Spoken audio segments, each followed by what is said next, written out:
It's AFL Saturday action, and we've got Essendon and Melbourne this afternoon, the battle of two of the co-tenants here at the home of football.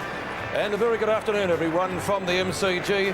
Welcome to the continuation of round 7. Essendon are currently second on the table, winning 5 of their 6 matches so far. And the D's, first out this afternoon, they're currently 3 from 3 after being beaten at the Gabba last week by 23 points. They were competitive certainly for 3.5 quarters before they went down to the very much improved Brisbane Lions. And so this afternoon's match here at the G is a very important one, especially for Melbourne. They've got to try to make it 4 and 3 as we move into the business half of the season. There's one other match being played this afternoon of equal importance, certainly. That's out at Waverley. St Kilda taking on the top of the table West Coast. Can West Coast make it 7 in succession? We'll find out later this afternoon.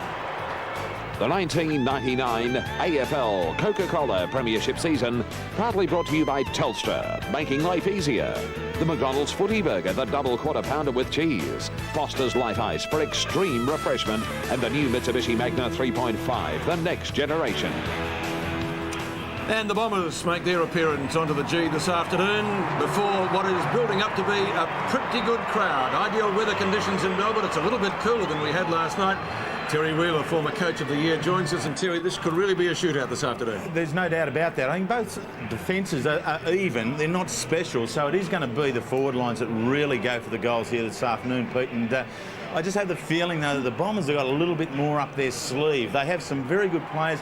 Alessio's back into the side last week from a foot injury, and he becomes very important because with Eastor, a potential ruckman to come off the bench, Alessio going into the forward line would really start to stretch the Melbourne defence. And the Melbourne defence is already going to be stretched. It's not a bad forward line. They also have players of the calibre of Scotty Lucas, who's playing in around half forward, centre half forward. And improving each week. He had a slow start to the year, didn't he, Lucas? He did. He didn't get that many marks early in the season, but they've really persisted with him, and he's now really attacking the football. And once he takes the mark, Pete, what I like about him is his ability just to wheel round on that left foot and kicks a long, hard ball, and more often than not, it hits this bloke here, another left foot up. Yeah, I mean, his performances today have been very, very good. 3 goals, 5 last week, a little bit off it, but we must remember that 13 goals he kicked there a couple of weeks ago, the most any natural left footer has kicked in the history of the game. A couple of changes in the Essendon lineup.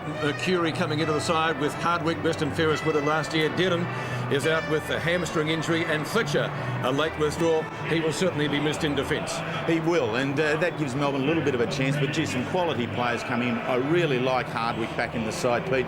He gives it some steadiness and a touch of class as well. That's why he won the best and fairest last year.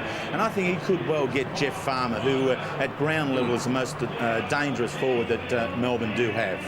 It's a battle of the Danahers here today because Neil Danaher coaches Melbourne. Terry Danaher will be in the Essendon box alongside Kevin Sheedy. Let's look at the Melbourne lineup now. And jumping Jack, jumping Jeff White. Can they stop him at the centre bounces? Well, he really needs to take hold of it. And if Alessio does go forward, he's going to take Eastor, so it's a great chance for him. It's just that the Neil Danaher side has only kicked 100 points or more only once this year. So they're going to kick goals by winning it out of the centre bounce area. White's important, but so is this man, Andrew Leoncelli. He's their best out of the centre bounce, there's no doubt. And he gets more possessions than any other demon, so he's very important. And then Stephen Tingay, approaching 30 years of age, but now he's starting to play like a younger man, and actual Pete starting to look a much younger man than 32. And for viewers interstate, he posed nude in a Melbourne Morning Daily today, so he will be copping plenty from opposition supporters and players. The Melbourne side, couple of changes there as well. Hopgood and Carter coming into the side. Also Kowal, a late inclusion. Robertson, Anthony McDonald and Matthew Phoebe are out of the side. So there it is, the Melbourne lineup today. It should be a beauty here at the MCG. We'll take a break. Peter McKenna joins us in commentary. We'll be back with the first bounce in just a moment. Co-tenants at the MCG. First quarter action. Good crowd in attendance this afternoon. The Bombers 5 from 1. The D's 3 from 3. Jumping Jeff White. Got a fingernail to it and that was all. Couldn't clear the zone. Chance for Hopgood. Hopgood onto the right. Down the corridor, up towards half forward, marking contest just inside Melbourne's 50. Pryor got a little nudge in the back. He'll get a free kick for Essendon at centre half back. The advantage is paid. Barry Young, Simons. Young best in the ground last week, and the best and fairest from last year. Hardwick kicks towards centre wing. Chance out there for Big Eastor as he lumbers after it. Tingay couldn't block that. Now Simons. Blumfield, inside 50, Ingerson should be able to mop up, runs out of room, runs out of bounds, Viney takes it, still keeps it in play, and here's the opportunity now for Mercury. And the boundary umpire in the meantime had deliberated that the ball crossed the line. That's the Essendon bench. There's Darren Buick there, and Blake Carosella, Barnard, I should say.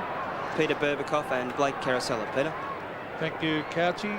Now that's Steve Tingay. Oh, not attempting to mark there was Hardwick. He thumped it away. Fraser is tackled hard. Eastor showing a bit early in this game, as he did last week. Towards half forward, that was great skill by McCurry to trap that ball, but then he's pummeled into the ground. Will be a bounce. Already, Pete, we can see that the Melbourne centre area are going to work very, very hard, because Essendon have gone in with the three big men, Alessio, Lloyd and Lucas in the forward line. Woden has Lucas, Seacamp has Lloyd, and Ingerson onto Alessio. Well, here's Woden trying to grab that tap out from Jeffrey White, who's already leaping very, very high, as he often does. And just to finish the balancing act, I guess, Peter, just looking at the Melbourne forward line, Neitz is at centre forward with Dean Wallace, Schwarz, Wellman has taken him, and the dangerous Jeff Farmer's been picked up by Dean Solomon. Well, Eastor and Jeff White coming from the same side for this hit out, and Eastor actually won that. Steve Phoebe is there, gets a quick little kick, went about a metre. Masiti to Heffernan. Heffernan was very good last week. Lloyd and Rioli from the side. Lloyd did some good shepherding, and Rioli chipped across and took the mark. Well, this is what's going to happen too. There's the talk about Lloyd, Lucas and Alessio, and I'm the one that's getting all that up and going, but someone else is just going to slip in the side door quite often today, and Dean Rioli is that type of player. Buick also is one, so it's very dangerous, but Dean Rioli, a good user of the football. This is well within his get. So he's right in front, Dean Rioli. Nice relaxed style, no doubt about it, a goal. So first blood to the Bombers. And so Essendon worked very well through the midfield there to be able to get that up. Dean Rioli has been a very good player of late. He started in the reserves the first couple of games, and then came in onto the senior list and played 3 out of the last 4, and now has picked up his 4th goal in that time. He is a very dangerous player and extremely skillful.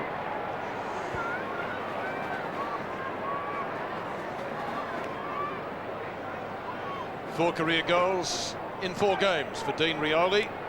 Back to the centre again. Eastor against Jeff White. Neither gets a tap to it. Leon Chelly quickly out of the congested on the left. Solomon gives it back to Barry Young. It was well done. Needs to get clear. He does. Out towards right half back. Smoke, and Joe Masiti takes the mark.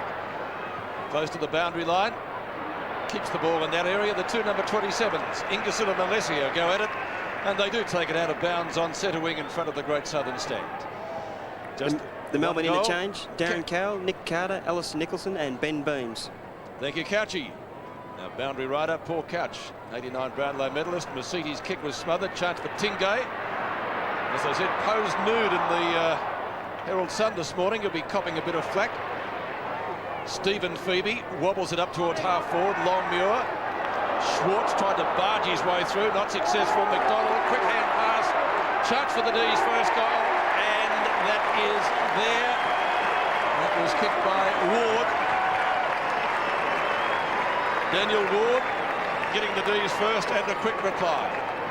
And a very impressive first goal it was, because what happens is the balls work very quickly in here. Phoebe does well, just gets it in the ball free off his foot, and then some strong work there through there by Longmuir. He attacked the ball, and Melbourne then continued to put numbers in around it. James McDonald was the last person to give it on out towards Daniel Ward, but very importantly running hard there from behind. Well, good effort by Melbourne to hit back hard then. And they got an early goal after Essendon kicked the first one. His little Hopgood, oh, he went in hard after a quick little give out to Fraser. I think it was Mercury who gave it. Mark Fraser towards goal. Seacamp doesn't attempt to mark and fist it with two hands through for a behind. There was a quick little give in the pack. I think it was Mercury. It was just such a quick little movement. And it's dangerous if you can give it out quickly to a player who actually run quick. And we all know Mark Fraser, once he gets on his bike, he's very hard to catch. Or a dangerous kick in by Steve Phoebe, but Walsh is good enough to grab it and kick it long to half forward. Farmer at the back. He actually got in the way of his teammate there in Schwarz. Oh, well done. Coming through for the Bombers was Solomon. Now it's Simons. Simons, a chip pass out wide to Moorcroft on his own. Just inside 50, Gary Moorcroft fires a goal and kicks out on the full. Gary Moorcroft not able to convert. Marcus Seekamp goes in short to Todd Viney. He's had a few little niggling injuries this year. Lloyd stands the mark. Lucas in front. Couldn't complete it. Kick comes out to Blumfield. Alessio will look for the hand pass. Lucas on his right. And the mark to Rioli, who's already got one. This may test his ability distance-wise. Yeah, he's going to end up kicking from just inside the 50, and I think that's a fair call. And so to that end, Essendon are getting the numbers back into the goal square. They've got some tall markers there and some players ready to swoop on it in a roving contest. 20 years of age, Dean Rioli, to increase the Bombers' lead. He's got 2 in the first quarter. One thing that's important in the structure of a side is that you don't assume, and Essendon did do that. They didn't assume that he was going to make the distance, even though he did it quite comfortably. They still structured up to ensure that there was a marking option on the line and there was a rover ready to go. That's very, very important that the team are always looking for all the potential outcomes from a shot at goal. Really 2 goals, excellent start with Moorcroft alongside him. Well, it looks like Essendon have got another string to their bow up forward with Dean Rioli. He's already kicked 2. Now, this is Liam Challey with a driving kick to half forward, a little shove in the back by Longmuir. Wallace will head for the boundary line. You can bear over the line it goes. And 13 plays 6. The Bombers in front. The big game. Melbourne really need Neitz to fire up on Wallace. Be a good contest that. There's Schwarz, who's been in good form. Picked up by Sean Wellman, who was an All-Australian last year. Now Wellman gets a very nice little bounce there. Then off the side of the boot, he's kicked it out in the full, and Palmer can actually have a shot here. He might centre it. Might be team rules to centre it from there. He's looking to the left. A very, very big goal if he can kick it from here. Not only is it 50 metres, he's right on the boundary line. He looks like he's going to have a shot or put it to the top of the square. Kicks from outside the line, puts it up in the goal square. Oh, brilliant mark. That was Longmuir over the back. A terrific mark by the young fella. Well, I really thought the kick of Jeff Farmer wasn't where the ball should go. It should have been coming out towards the top of the square, but when you've got a boy who can make a bit of a jump over the back like that, well, it's a good out for the Demons. That's a great mark right in the square. Well, after that brilliant mark, let's hope he kicks a goal, and he does. So Troy Longmuir has kicked his first, and there's a happy lady. And what a good mark, Terry. It's an excellent mark for him to be able to do that. He's been a very impressive player.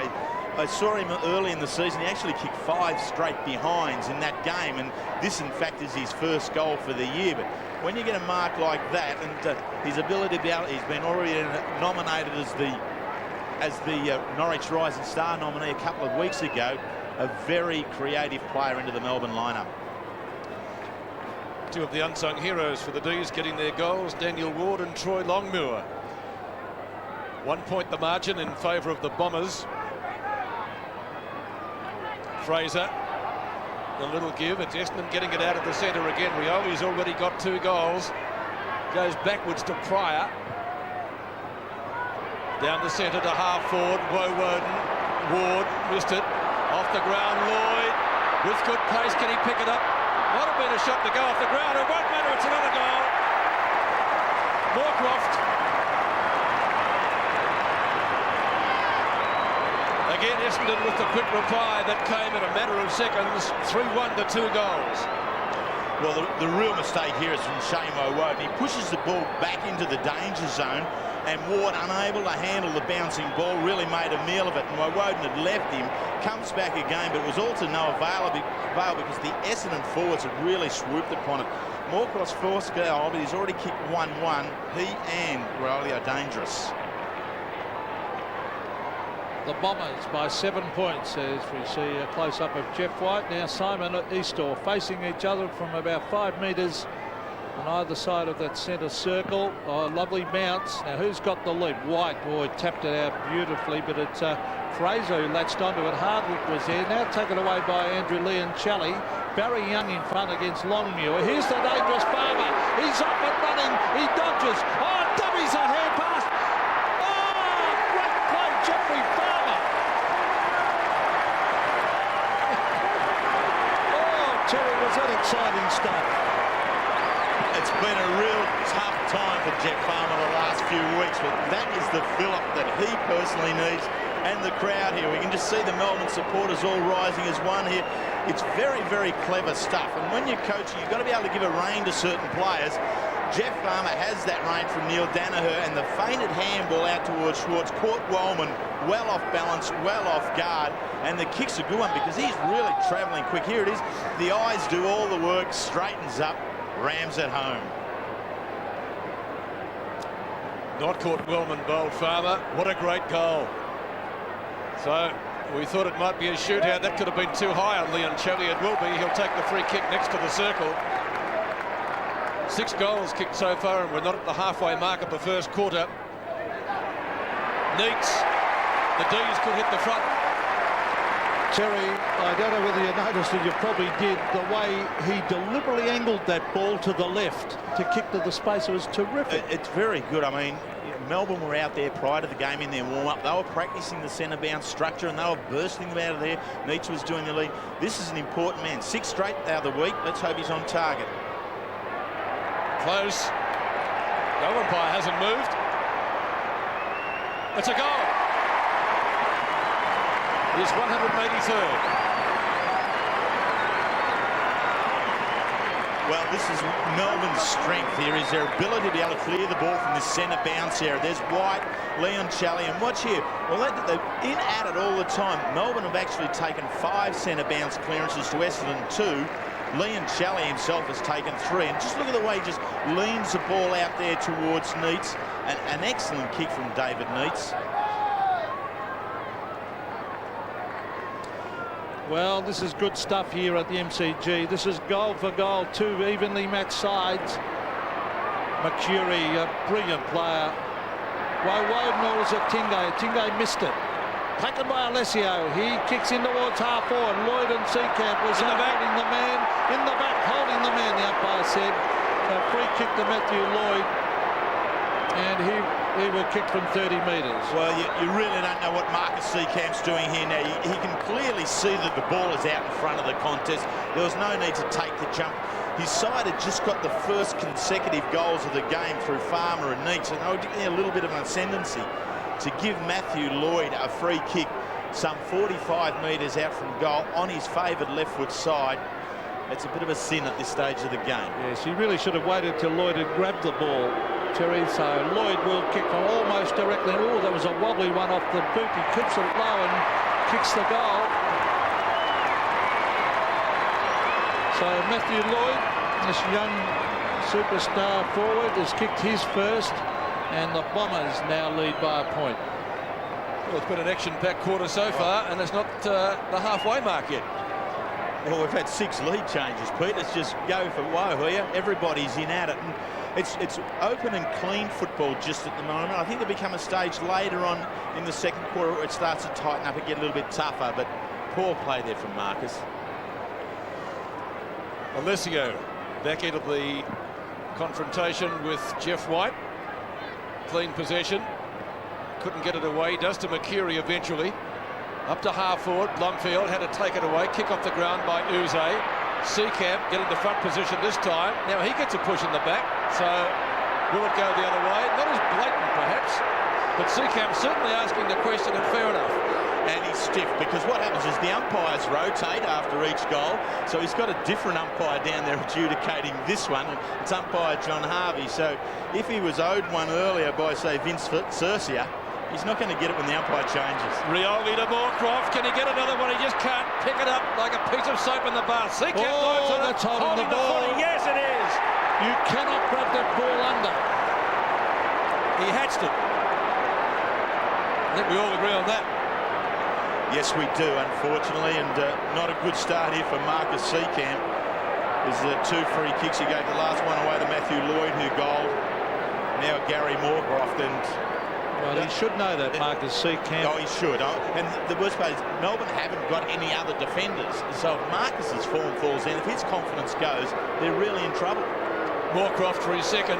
30 metres out directly in front, gets the goal. 2 to Moorcroft, 2 to Dean Rioli, and the Bombers kick 2 in succession. Well, 9 goals so far, and it's still not the halfway mark of the quarter, Terry. No, and the weather conditions, Pete, I think the rain will hold off from us. There's a cloud cover has come in over the MCG, so I think the conditions will allow us to have a great game of football right throughout. And there are plenty of forwards who have potentially got 4 or 5 goals in their kit here this afternoon.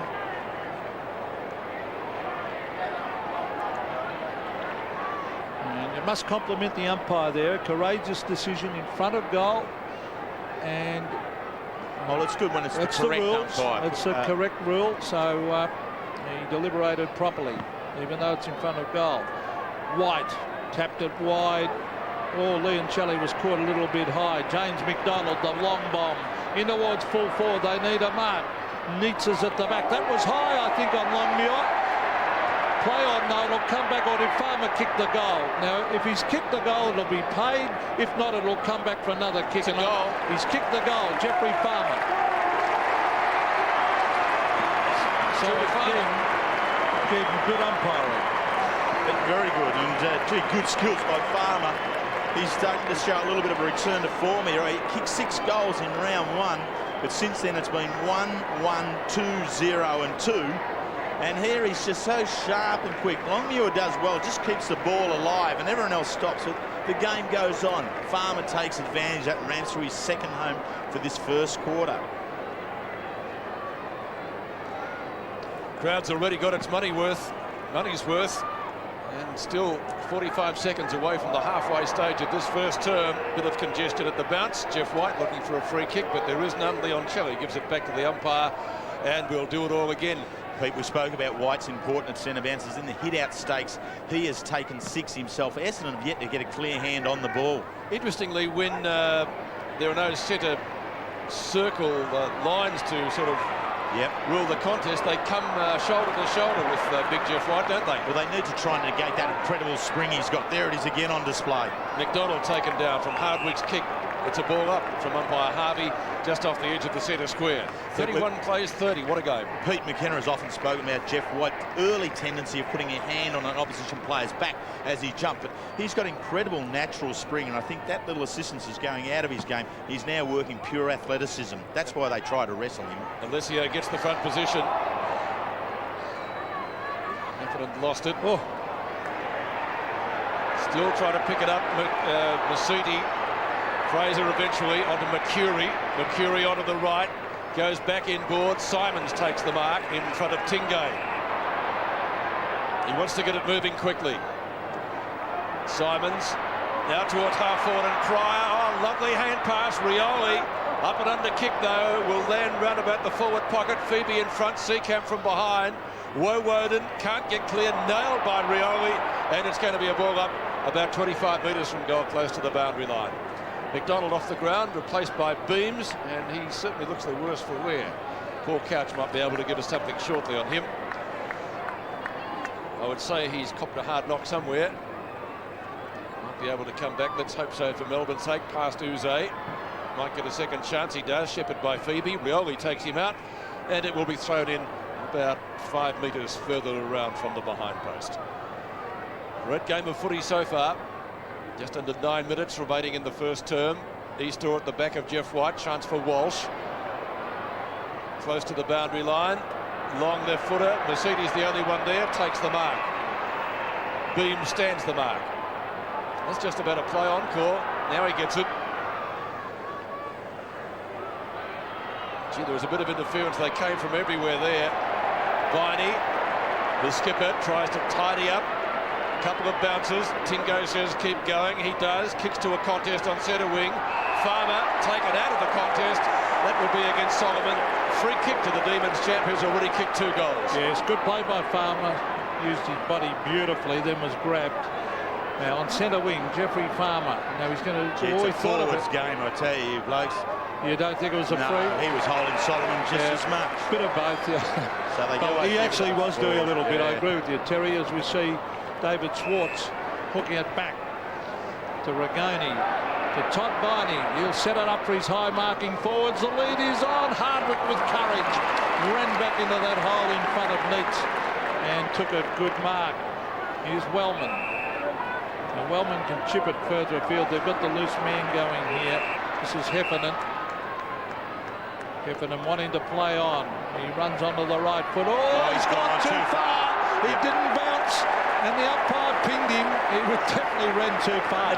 It's quite incredible, Pete, isn't it? Just as a football person, you know, don't you? You don't have to measure it. It's just a sense in the game. He knew he was gone as well. Well, Liam Charlie kicks. Oh, he played on Simons. Umpire calls play on. David Schwarz hooks it back. The bounce.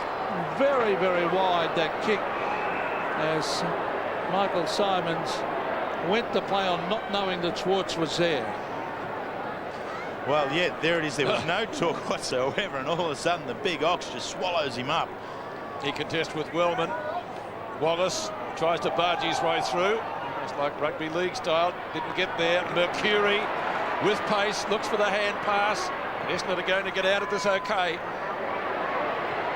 Rioli gets a fickle bounce. Uze was there. Now Essendon with numbers. Moorcroft will look for the player going fast. Oh, taken high, Hardwick.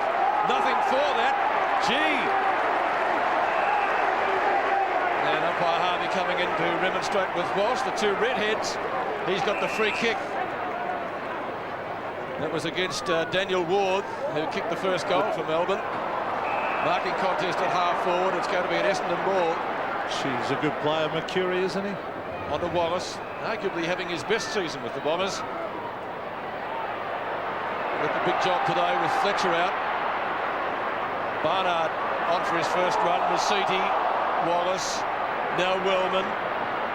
All Australian selection. Ingerson back to his judgment. Long hand pass, Leoncelli. Oh! Schwarz, the Ox, got a mile in the air. There's a free kick going Essendon's way. Drilled on the shoulder. Wallace takes it. Dean Wallace has found Wellman at halfback. This is going to be a very, very good game. They're 2 very evenly matched teams. This is Solomon. Dean Solomon at halfback. Both sides having a real go at the moment. Now the kick is out to centre wing. That's a good lead, and he's a casual moving player. Looks like he actually looks a little bit overweight. That's probably his natural build, Dean Rioli. Be very, very talented. On to Lucas. Lucas kicks to half forward. Lloyd at the back. Oh, good touch there by Seacamp.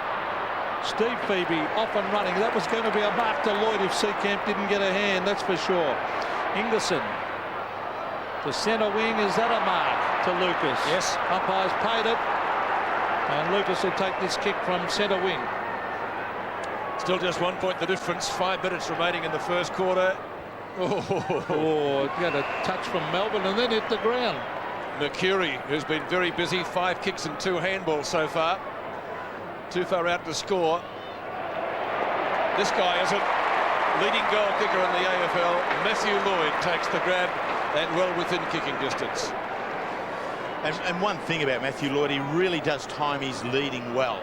Mercury's able to hold back, and what makes that a good pass is that it had a little bit of air in it, and the full forward was just able to judge his approach onto the ball. You can hold, you can work your opponent, and then attack the football again. Sometimes those bullets that younger players try to kick are just too difficult to take. You need to give the ball a little bit of air if you want to give your forward its best chance. For his second and 189th career goal. Low trajectory kick, but it's okay. It's there. Lloyd 2, Moorcroft 2, Dean Rioli 2 for Essendon. Jeff Farmer has 2 for the D's. It's 6-1 to 5 goals late in the first quarter. So Essendon answered that there, but Melbourne have really come out and started well, and they really needed to. I'm sure they would have done a lot of talking during the week about getting to a start. Last week in Brisbane, just a 1-goal opening quarter. This 5 goals they've kicked today has been their best start for the season. They would have been very, very conscious of getting that. Matthew Lloyd has kicked 2.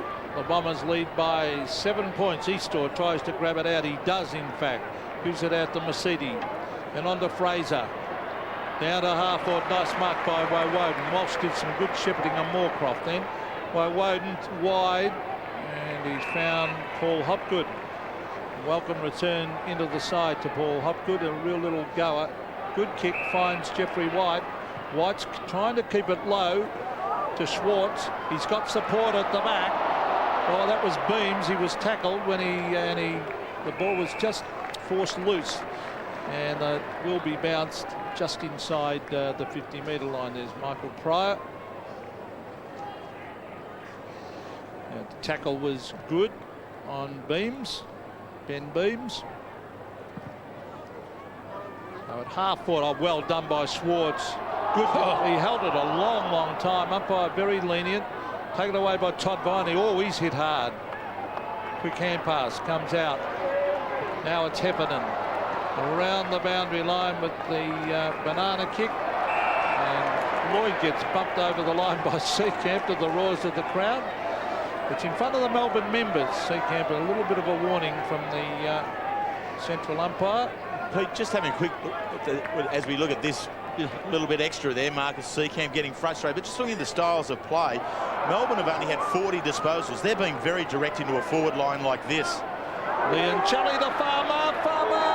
Oh, he tried to bend it back and just missed.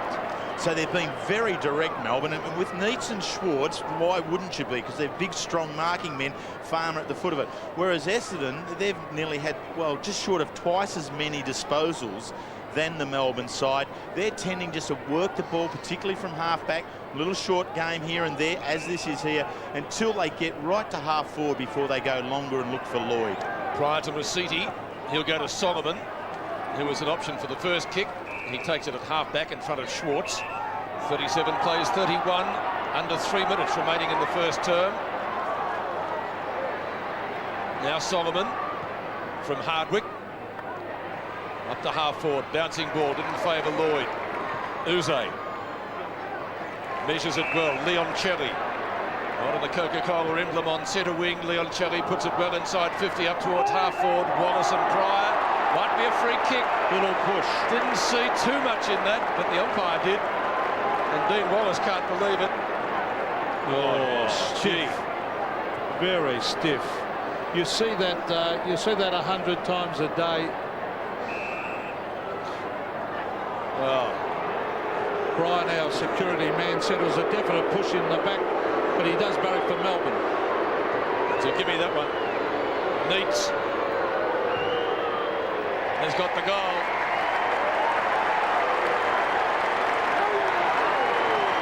I reckon it'd be worth keeping the camera on this. A little bit of frustration now after that decision. Yeah, I mean, look, Dean Wallace, he's been a tough, hard man for the Bombers side.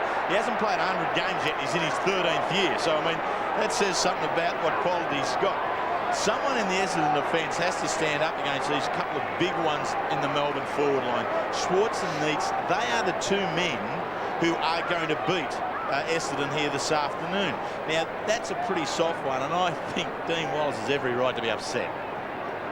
I think we all agree to a man that was very soft and not a free kick. He's stiff, wasn't he? Yep, another backman, hard done by. Spoken from a true back pocket play. Melbourne are very, very fired up in this game. There's no doubt about that. Blumfield, quick hand pass to Fraser. He was looking for Heffernan and Rioli. Oh, going in hard was Tingay, but the loose ball comes to Heffernan. He's dodging and weaving. Good play by Heffernan. He gets it out to Alessio. He's Eastor. Good tackling. He can't get away with it. Uze. Oh, they're going in hard here, Rioli. That is cleverly done. Well done by Welsh, too, to get a hand to that when it looked to be a certain mark there to Fraser. And he looks in bewilderment. And looks up as if to say, where did Walsh come from?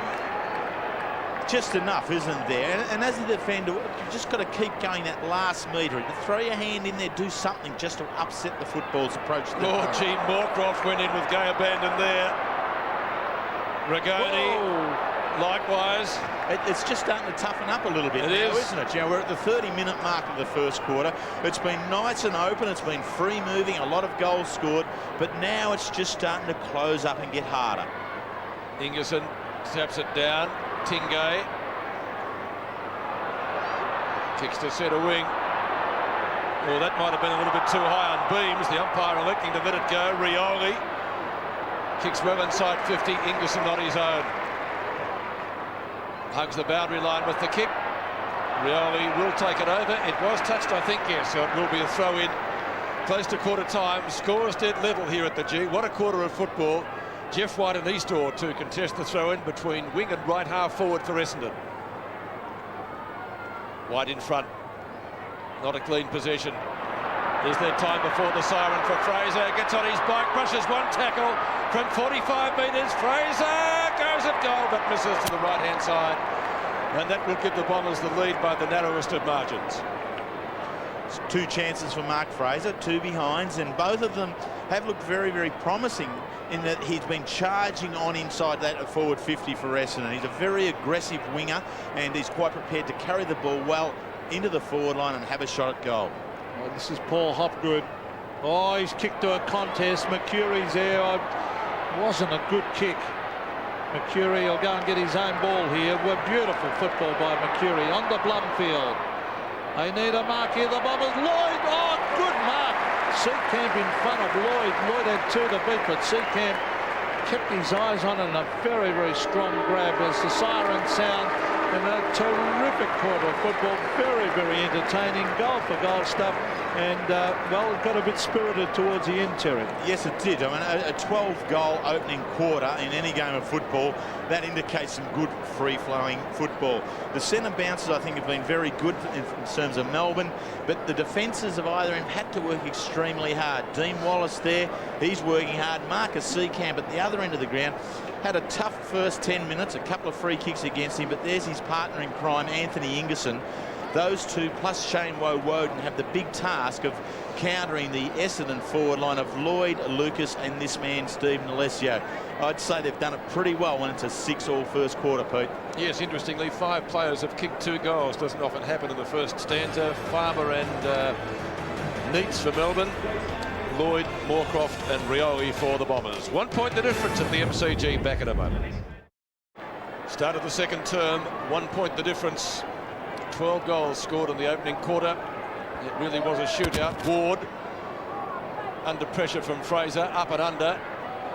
Alessio couldn't take it. Fraser again. Leoncelli, a little bit of volleyball there. Hardwick gets the hand pass away. Pryor off a step, touched off the boot. Blumfield taken down in the tackle, didn't have the footy. Mercury, Leoncelli. Still they can't get it out of the centre square. Finally it's Simons. Kicks up towards half forward. And a good mark by Alessio. Leads into space. Oh, Lloyd! Good grab! He saw Seacamp out of the corner of his eye. That was courageous. It certainly is. Here, Pete, as you said, he knows that Seacamp's there coming, but eyes only for the ball, and that's what the difference is between good players and just average sorts of players. Good players really keep their eye on the ball regardless of what's going on around them. Matthew Lloyd does that, and if we can just watch him now here, he will really concentrate on this single task. His ability to be able to get the distinction that this is his job, this is what he's paid for, is what marks him as a very good player. Not the right side for a left footer. I don't think it's going to make much difference. It hasn't. He's kicked 3.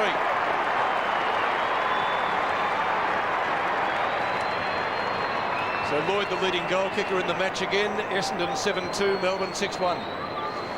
Starting to become a little bit threatening is Matthew Lloyd. He's now kicked 3 of the last 4 goals for Essendon.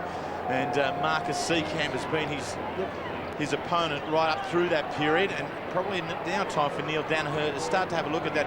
Even if he just rolls Ingerson and Seacamp over, I don't think there's much to be lost in that. Paul Couch Yes, the Essendon bench is Darren Buick, Peter Berbikoff, Blake Carosella and Barry Young. Thank you, Couchy. Centre of the ground.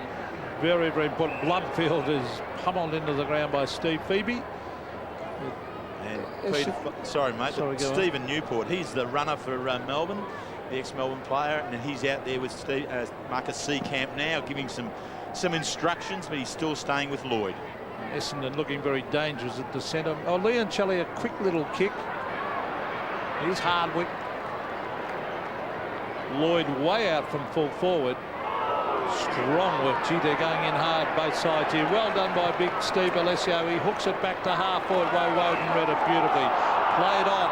Gave it to Ragoni. That's a slick hand pass. Steve Phoebe. Woden again. The kick in towards half forward. Barnard bumped out of it. Taken by Pryor. Well played, Michael Pryor. A driving kick to half forward. Here comes Lloyd. Oh, good mark. They've got to make a move here, I reckon. And as you said, Terry, I mean, if he kicks this, he's got 4 early. Yeah, this one just doesn't quite work out. And really, Marcus Seacamp, it's not much of his fault here because Stephen Phoebe coming back didn't come back as hard as what he should have. No, he didn't. That's as plain as that. Stephen Phoebe didn't come in to really take the contest. Lloyd wanted the ball more than he. Marcus Seacamp, seeing Phoebe there, just pulled up that little backing his teammate in, and it backfired on him. Well, the Essendon youngster going for his 4th. He's drifted it. Now he's brought it back for a goal. Lovely kick by Lloyd. Started out left, drifted back in for his 4th. And 4 goals. Has he sprung up it behind yet? No, he hasn't had a miss. So 4 goals straight. I mean, that indicates he's hot. And when he's marking the way he is marking, he's very, very aggressive in his approach to the ball. It's been 3 marks to date, which have got 3 of his 4 goals. Very strong at it. He's looking extremely dangerous. 4 goals straight to Matthew Lloyd. Will Neil Danaher make a move shortly? We'll find out. Alessio on his own. Bounce certainly didn't favour White. Phoebe. Well done, Stephen Phoebe. Up to Ox territory, but he's taken another screamer, and that's Troy Longmuir. Took a beauty in the first quarter. Look at this one, has the run again. Great grab, that was better than the first one. It was. I mean, he's really showing some, what do you describe as floating qualities. He's able to get on up there. He's coming from a long way back. He was about 3 or 4 deep in the line there. Troy Longmuir for his second. Now he's got that. Crowd likes it. It's there. So 6 players have kicked 2 goals or more. Lloyd's got 4, and the number has 2, 7-1 to 8-2. And inside that group, Pete, I think he's going to be the player who gets a big bag of goals. Lloyd's looking the ominous one for the Essendon side. Ingerson has got the job on Lloyd now. Well, I think that's an appropriate response to that particular situation. But young Longmuir here, great jump and finish off. Yes, Pete, I think that's about right. Ingerson now taking Lloyd. That move had to be made. And I mean, I'm sure Neil Danaher has a lot of faith in his defenders, but that had to have run out by then. Well, that's where they missed Jamie Shanahan, who is out injured at the moment. Now, Justin Bloodfield. Oh, great kick. And he has found Mercury. Mercury making sure the umpire knows where the mark is. That is a top kick. Very good. It's an interesting battle between Blumfield and Leoncelli in the centre. I mean, that's about Blumfield's 2nd or 3rd kick, whereas Leoncelli has had some 9 disposals. They're playing quite wide of themselves, but Blumfield's starting to develop as a quality player. Mark Mercury directly in front, right through the middle. That's his first, the champion Essendon player, and I don't say that lightly. I think he is a top quality player. But there's no doubt about that. I mean, he's from that 93 premiership side. There's thinning numbers now. I think there's only about 4 of them out there today from that particular side, but Mercury was an integral part of that and has remained so.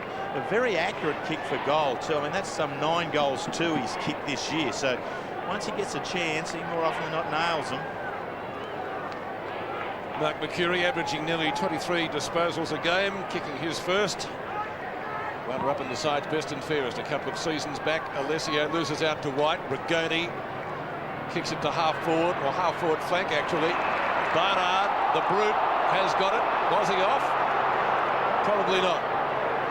At least the umpire didn't think he was. Masiti. Oh, Alessio should have taken that one.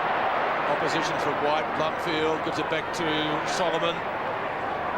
Opens it up with a good hand pass. Wellman needs to gather it quickly. Can't do so. Confronted by Ward. Fraser over the top. Blocked by Rigoni.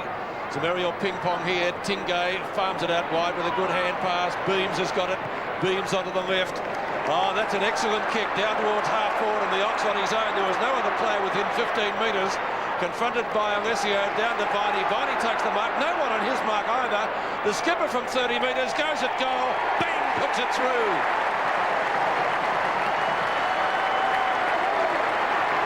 What a game, what a shootout.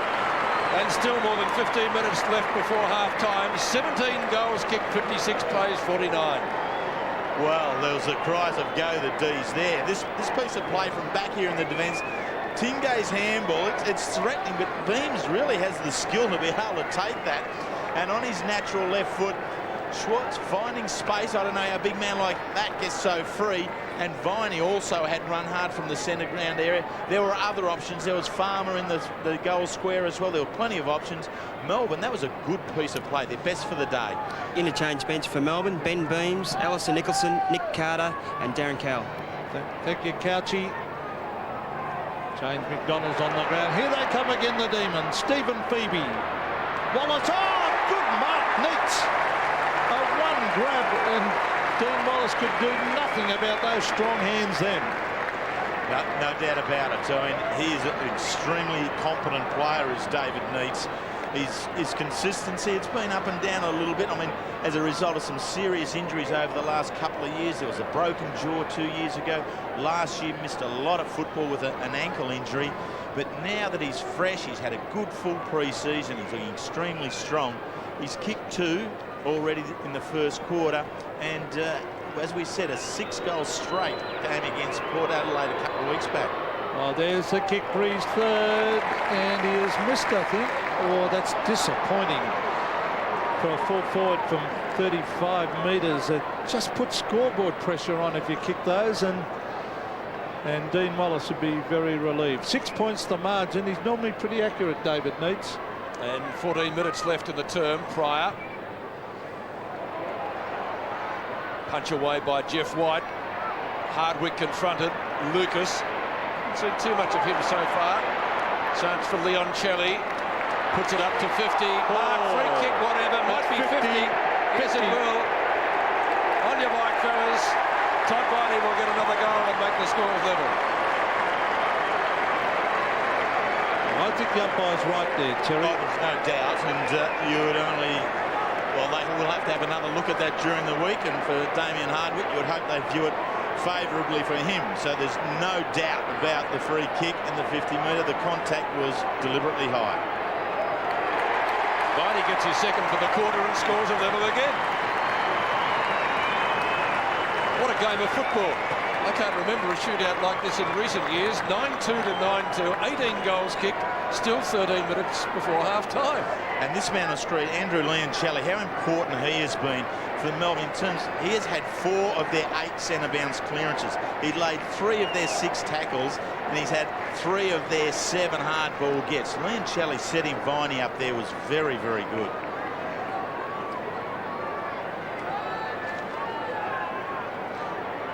Todd Viney has kicked 2, scores a level in a magnificent game here. 9-2 apiece. White and Alessio. Masiti couldn't get his boot to it. Blumfield on the left hooks it down towards half forward. Well done, Anthony Ingleson, but he went. Yeah, he still got it. Well done by Ingleson. Gives it off to Leoncelli, who, as Terry Wheeler said, is a vitally important player. Hardwick, push in the back. Punch away by Barnard. Stephen Phoebe's latched onto it on centre wing. Good play, Phoebe. He drives it long to half forward. Here's a chance for Longmuir onto the left. They need a mark. Punched away by Michael Simons. Here's Neitz. He'll get there first. What will he do? Dodging and weaving. Caught. Gets his boot to it. Jeff White will be the flyer. Can't quite hang on to it. Solomon's there. Now Mercedes at the back. It's Woden. Oh, nearly tripped up. Carousel KO'd. Taken by Regoni, a beautiful kick. He finds White. Oh, a bit of a fumble in the centre of the ground by Ward, but he's got plenty of time. Stretcher. Quick hand pass on the Seacamp. On the James McDonald. Now Ward. They need to get a goal before the stretcher comes out, before the umpire stops the play. No, they've got the stopped momentum. No, they still haven't. They're still playing. It's a free kick. So no umpire yet. Yes, they just have now. The one from the far end zone, Vince Cercia. He's the one furthest from all the play. And here it is here. Carousel taken by Matty Lloyd. His own man. Yep. I mean, what Woden does well. He sees, he knows what he's doing. Carousel only had his eyes on the number 22 Guernsey. He didn't see the bomber coming through wearing number 18 in Matty Lloyd. Barry Young back onto the ground. Best on the ground last week, Barry, so he'll be keen to get into the action. Oh, one of those things that can happen in a game of footy. Most unfortunate, especially when it's one of your teammates, but it was a real crunch, wasn't it? Woden did well. Lloyd, gee, I tell you what, just looking at it, it's a big man coming through now, Matthew Lloyd too. So the Essendon bench now, it's getting a little bit of pressure on. Carousel obviously going off will take no further part in the game, but Damien Hardwick has gone to the bench for that silly free kick and 50-metre penalty against Todd Viney. Sheedy looking to impart his discipline on it. Buick now the player coming on. There'll be quite a delay here, Terry, because they've got to walk to the other side of the ground where the Essendon rooms are. Darren Buick played his 200th a couple of weeks back. Got a neck brace on Blake Carousel. And I think that, look, that's just an appropriate caring action, I guess that's the way you say it. You know, there's no risks nowadays with players' safety and welfare. Much has been said about that. Matthew Lloyd, you know, he is coming out. You'll see him now. He's right there at the stretcher. Carousel looks up, so Matty just really seeing whether his teammate is half okay. This will be a tough one for Matthew Lloyd to be able to handle. How would he be affected by that, Terry? Well, it is a tough one, isn't it? I mean, he was playing the game as he saw it and needed to. He was hard and aggressive at the ball, but unfortunately it's occurred an incident where his teammate is you know, potentially seriously injured. I've seen enough of Matthew Lloyd to understand that he now can put that sort of thing aside. He's an incredibly professional young man in the way he attends to the game. He'll feel very sorry for what's occurred, and I'm sure straight after the game he'll be there with Blake Carousel. But the best medicine he can give to his teammate and to the supporters of the Essendon Footy Club is to go on with the job and ensure that Essendon do win this game. So the stretcher completes its journey across the ground. 56 apiece. The game continues. Farmer gets collected from behind. There won't be 50 metres against Lucas. Farmer in the thick of things in the first quarter. Kicked a couple of goals for the D's. Short to half forward. Jeff White managed to find some space. Might just be beyond his range. Let's see what he can do. He's centering it. Looking for Neitz, couldn't find him. Seacamp's there. Moorcroft applies a tackle. The umpire says play on. Wallace can't do so. Can't get past Walsh. Seacamp. Oh, that's high. Lost it. There was a whistle, as you predicted. Seacamp on the forward line. Started on Lloyd in defence. Ingerson has that job now. Let's watch the replay of that again against Mercury. Certainly can't argue with that. Kick comes towards centre half forward. White couldn't complete the mark. Nasuti couldn't barge his way through. Neitz, Schwarz comes in, and it will be a ball up just outside 50. 11 minutes remaining to half-time. The Ox. Schwarz and Neitz are really now starting to have an impact on the game, and where Essendon now have fallen down is that Fletcher didn't take his spot in the side. He was selected on Thursday night, but just came up a bit stiff from last week's game. Pryor came in, so they are playing a tall defender. Short. Ward to Viney, the skipper for his third. Neitz can't take it. Wallace, good pressuring off hands and through for a rush behind to the D's, and they hit the lead by the narrowest of margins. Yes, Melbourne by 1 point. Michael Pryor to bring it back in. Terrific game to watch. Very, very entertaining. Pryor plays on. Now Alessio's out here with Jeff White on centre wing. He'll have to bomb it long. It'll be a one-on-one contest. Alessio using the body. He was too strong for White. Oh, he gave it to Young. He was tackled hard by Rigoni. Here's Peter Berbatov. He's lost it. Uze, a wobbly kick to half forward, and the mark has been taken by Wellman. Sean Wellman, formerly of the Adelaide Crows, of course. Now he's kicking it low out to centre wing. It'll be a Melbourne mark. Oh, that was nearly 50 as well. It's Ward. Ward, an ordinary kick, but it gets it to the man, and that is Todd Viney, who bends it back to half forward. Neitz, good mark out in front of his eyes. And this could be 50. I thought it was touch. That was silly play, Wellman. It was touch, Pete. That's what they're saying. Well, that's what Wellman's saying, but you've got to play by the whistle. True. Gee. And the heat's on umpire Steve McBurney there in the centre of the ground. There are Essendon players all around him. They ran straight at him. He was the umpire in control in the centre section of the game where the kick came from. And all the Essendon players, they expected it to be called touch play on. It wasn't by umpire McBurney. 50 metres to Neitz. Well, this is his third goal, and Melbourne kick clear.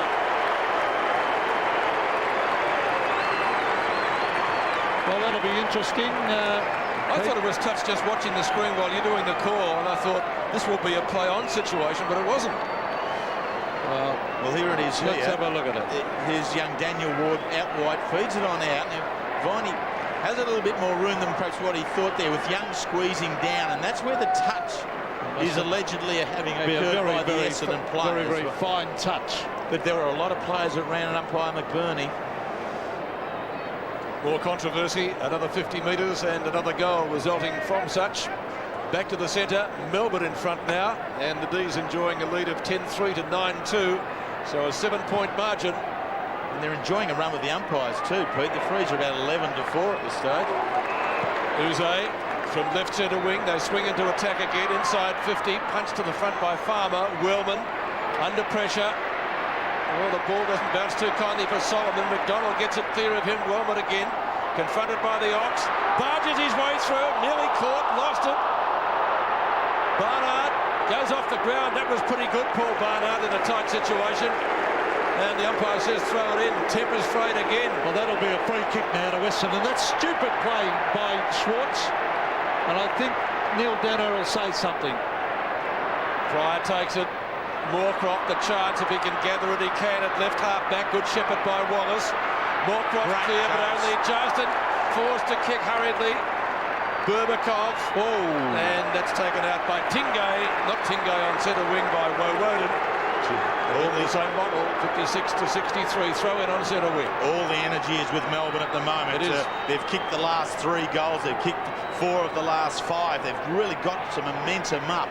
As we're now 20 minutes, so we're in the time-on period of the second quarter, they're really desperately looking to take a handy lead in at half-time. Well, White, a 25-metre hit out, but it's Joe Mercedes. Oh, Woden, well done. Used his body well. Onto the left. A low trajectory kick. It's a great kick. That's better play by Schwarz. You don't need to shove and push like he did before. Great kick to Seacamp. He's looking, but he's not confident. He wants to kick it short, and he does. Good play, Marcus Seacamp, because he's found Tingay on a 45-degree angle, 40 metres from goal. Very good play by Seacamp. I mean, a player who was, in essence, banished from the back line for his work against Lloyd. He has really taken on. He's adding aggressive run. Stephen Tingay now, they really need to nail this one. Well, Terry, a chance to put them a couple of goals up. That's a beautiful kick right through the middle. Steve Tingay has kicked his first, but most importantly, as Jeff White's come off and Alistair Nicholson on, but now they lead by 13 points. A good little break. I think from the moment I saw the Herald Sun this morning, Pete Landy, I knew that every time Stephen Tingay got the ball today, he was going to have to do something good with it. And this work here from Seacamp coming on down, it just continues to put. Now that's the 12th time Melbourne have been inside 50. Essendon are only 6. Seacam relishing the move up to the forward line. He was taken apart by Lloyd. Ingerson now has the job on him. Nicholson into the ruck, replacing Jeff White, who's having a rest. So momentum with Melbourne. Rigoni couldn't get it out of the circle. Leoncelli dumped as he attempted to kick Masiti onto Lucas. Lucas's left footer up towards half forward. Blumfield was the flyer. Hand pass comes back to Phoebe. Oh, Walsh, you're gone. That's holding the footy. No, it's not, according to the umpire. He lets it go. Snap for one behind. This is when you realise you haven't done enough work in the gym as a young player. Young Peter Walsh all wrapped up by the charging Alessio. 69 to 57. Bombers want a couple of goals. The biggest margin we've had in the match, and still 7.5 minutes before half-time.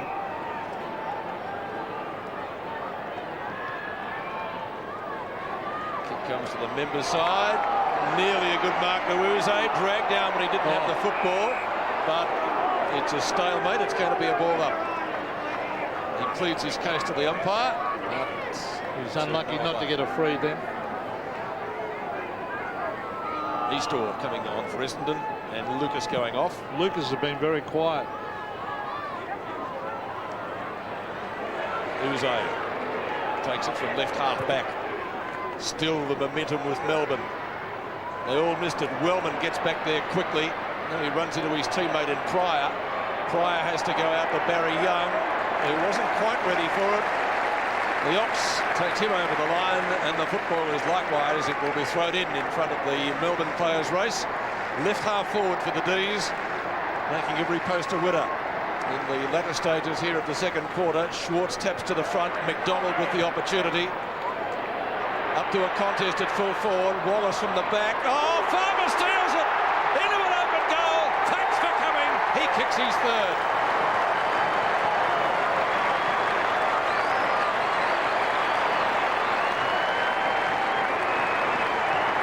Defenders don't dare make a mistake.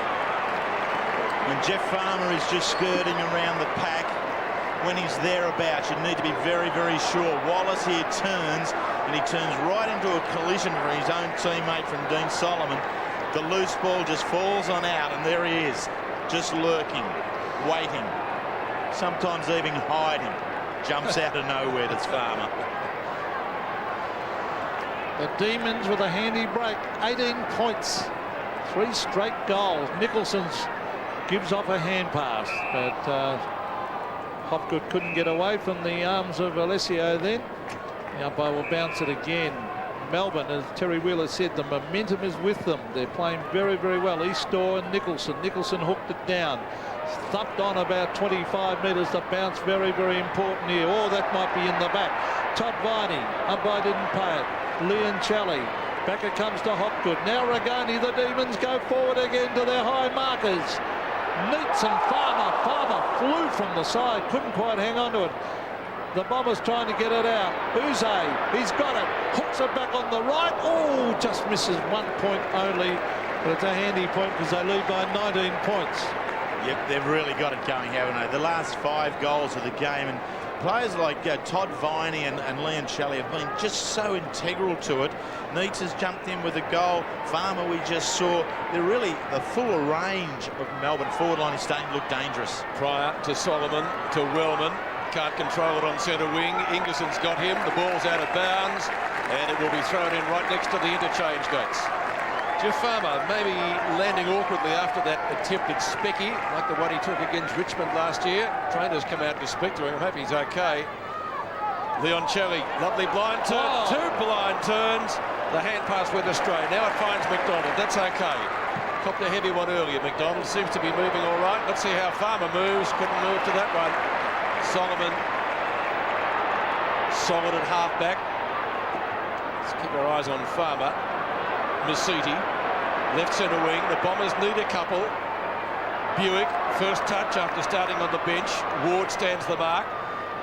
Inboard to Eastor, got a hand to it, couldn't complete it. Nicholson and Walsh are down there. So too is Tingay, confronted by Moorcroft. Bang, down he goes. It will be a ball up. Gary Moorcroft is pretty tough by whichever way you look at it. Perfect shirt front. Nothing raised there. Might have raised his ire a little bit. Down he went. I wonder what he said to him. So a ball up 35 metres out from the Essendon goal, to which the Bombers haven't travelled too often in the past 10 minutes or so. They need one here. Lioncelli keeps them at bay. Steve Phoebe over the line. Blumfield asks for deliberate. Now there is a... Yes, he's given it. Come off it. Blumfield with the free kick. Well, it's worth appealing. Is this like cricket, Pete? You've got to appeal before you get the decision from the umpire. It looks like it. Seacamp in front. Walsh at the back. Gets a chance to clear for the D's, and he does. And the kick out the centre wing where he still goes back to take. He was stiff, Stephen Phoebe, before. The bad hand pass allows Schwarz. Well played, David Schwarz. A 30-metre hand pass. Poor bounce for Farmer. Barry Young chips in. The best on ground last week, Barry Young. Gives it off to Wellman. Wellman drives because he's got a loose man out here on centre wing. It's Heffernan. Heffernan got it. He's looking for an option. He runs around as a bounce. He's running towards goal, young Heffernan. In towards full forward. Moorcroft at the back. It flips off hands. Moorcroft to goal. So Gary Moorcroft, the opportunist, has kicked his third. And a much needed one. Stopped the 5-goal run of Melbourne, but really it's not the goal that structurally Essendon need. Essendon need Lloyd and Lucas and Alessio to be taking some marks, and that's just not happening. In this quarter, inside 50, Essendon have only taken 3 marks. They can't even get one here. Whereas at the other end, Melbourne have taken 6. So the structure of the forward line is stronger there. Gary Moorcroft kicking his third goal. Interestingly, Lloyd hasn't had one since that stretcher case when he collided with Carousel, his teammate. Mercury lost it to Schwarz. Now Lioncelli with a chance. Quick hand pass on the end of it now. Hopgood. Hopgood kicks out towards left centre wing. Beams just back onto the ground. Didn't have an opponent. Centering kick by the rookie. That was okay. Farmer confronted by Solomon. Neitz onto the right. Snaps. It rolls. It rolls. Through for only one behind. Kicked by David Neitz, who's now kicked 3 goals too. Pete, that's interesting, your observation about Matthew Lloyd. Since that incident where Blake Carousel was carried off, he hasn't had an influence, and he'll come back onto the game, but it's been a break in his concentration. And what he's going to be able to come back into, I think half-time really can't come quick enough for Matthew Lloyd. Pryor, Alessio over his teammate Barry Young. Steve Alessio is at centre half back. Just over 3 minutes to the main break. Another one would be handy for Essendon if they can manufacture something. Pryor up from full-back. He's at right half-back flank. Kicks to a contest on centre wing. Too close to the boundary line. Lloyd takes it over, and it will be thrown in. Ingerson doing a pretty good job on him, though, you'd have to say. Pete, I thought even from the outset, Ingerson would have been a better one for Lloyd. I think Marcus Seacamp can be a little bit too light in it. Ingerson really sticks to the task, so Neil Danaher has constructed a good match up here now. I agree with you, Terry. Berbatov, Masidi, Rioli. Oh, how did he get out of that tackle? And he bends it back to a contest. Well done by Walsh. He's got Heffernan to beat. He caught him. Heffernan hit it out. Bloodfield with a dangerous Mercury from 30 metres. Goes pig and kicks a great goal. Geez, a good play. His second. Very good play. That whole piece of play there by Essendon was nice and sharp. The hands were clean. Blumfield being able to get it on again. Here we go here, some aggression, but then just watch the hands here. It's all nice, crisp, clean football. Rioli gets on out, and then Blumfield also comes back here again. Heffernan makes a little bit of a meal. This is a strong defensive play, but the hands from Blumfield were good. Mercury, the little backward step, always buys a bit of space, doesn't it? The Bombers come back, and so too is their best and fairest of last year, and Damien Hardwick. Bright sunshine at the G. What a game of football. Gary Moorcroft's kick. The bounce is going to be a factor. Rioli spears the pass in. No mark. Heffernan. Lloyd confronted. Back to Heffernan. Rioli. Mercury could kick this. Close. Buick just got a hand to it as it drifted off target. and one behind. And Peter, they've taken a little bit of control when Jeff White's gone off the ground there, and Alison Nicholson's gone on the ground there. So it's a little bit of an indication there how prominent Jeff White's been. I'm just wondering if he's injured or just having a rest. Probably the latter. That's out of bounds, but it was touched according to the boundary umpire. He's just having a rest at the moment, Peter. Okay, thanks, mate. Paul Couch, our boundary rider. The difference is still 7 points in favour of Melbourne. Couch is right too. It can change a game when you take off a dominant player like White. Now here's Mercury in towards half forward. Buick floats over his head. Here's Lloyd for goal number 5. Yes. And the young champs kicked it. The Bombers strike back. Well, with the right man too, they so much wanted to get Matty Lloyd's attention back onto the game, and he's been able to do that here with his 5th goal. Mercury's been the player that's got them back into it himself, no doubt about that. He's kicked the goal himself, but he keeps setting them up. We look back to Matthew Lloyd. He had 6 goals up to half-time when he kicked his 13 against Sydney. 5 now. We had the blood rule. Seacamp coming off. So what do you think? Coming back on. What do you think, Pete? 5 at this stage approaching half-time. He had 6, Matthew Lloyd, when he kicked 13 against Essendon. An intriguing prospect, isn't it? It is, and because that whole period of play then, the last 10 minutes or so, was against Essendon. Melbourne had the ball, they were kicking the goals, everything was going, but then it comes down and he's able just to cleanly pick it up and snap it across the shoulder. Lloyd 5, that's his first goal on Ingerson. Umpire still waiting. I don't agree with this, taking a guy off the ground who's playing so well. A bloke like White, who is so vital to the side. Why take him off when you're 4 goals in front? Leave him on. Well, you'd question if he wasn't fit enough, wouldn't you? I mean, a very athletic player. A minute and a half to go to half-time. Rigoni arguably nearly had his head taken off there by Joe Mercedes, but nothing for it. So we're going to see another bounce. Only about 5 metres from the circle. White bustling, loses out to Eastor. Kick from Leon Celli, comes up to Melbourne's half-forward line. Farmer again, clear of Solomon. Can't control it. And the Bombers will be happy to see it over. It's out of bounds. Not deliberate. Just so many stages inside this game, isn't it? Someone will stand up and put on a show anytime. There's Solomon working towards the line. Yeah, you watch every one of those Melbourne players, they turn. I reckon they got a fair chance on that appeal. Schwarz runs into trouble. Moorcroft tries to keep it in play. It bounces clear of Leon Celli and also Blumfield, who gathers it just on the boundary line. And to throw it on centre wing. Under a minute to go to half-time. That out of bounds down there was no different at all to the Stephen Phoebe one at the other end. I shan't argue with you, Pete, so I agree with you. So Jeff White is back on for the last couple of minutes against Simon Eastor. We've got 47 seconds to half-time, and a goal either way would be very, very handy. Here's Moorcroft, who's doing well. Joe Mercedes. Centre wing, clash coming up here, clash of bodies. Well done, Anthony Ingerson. Gives it off to White. Steve Phoebe kicks into half forward. Todd Viney couldn't mark it.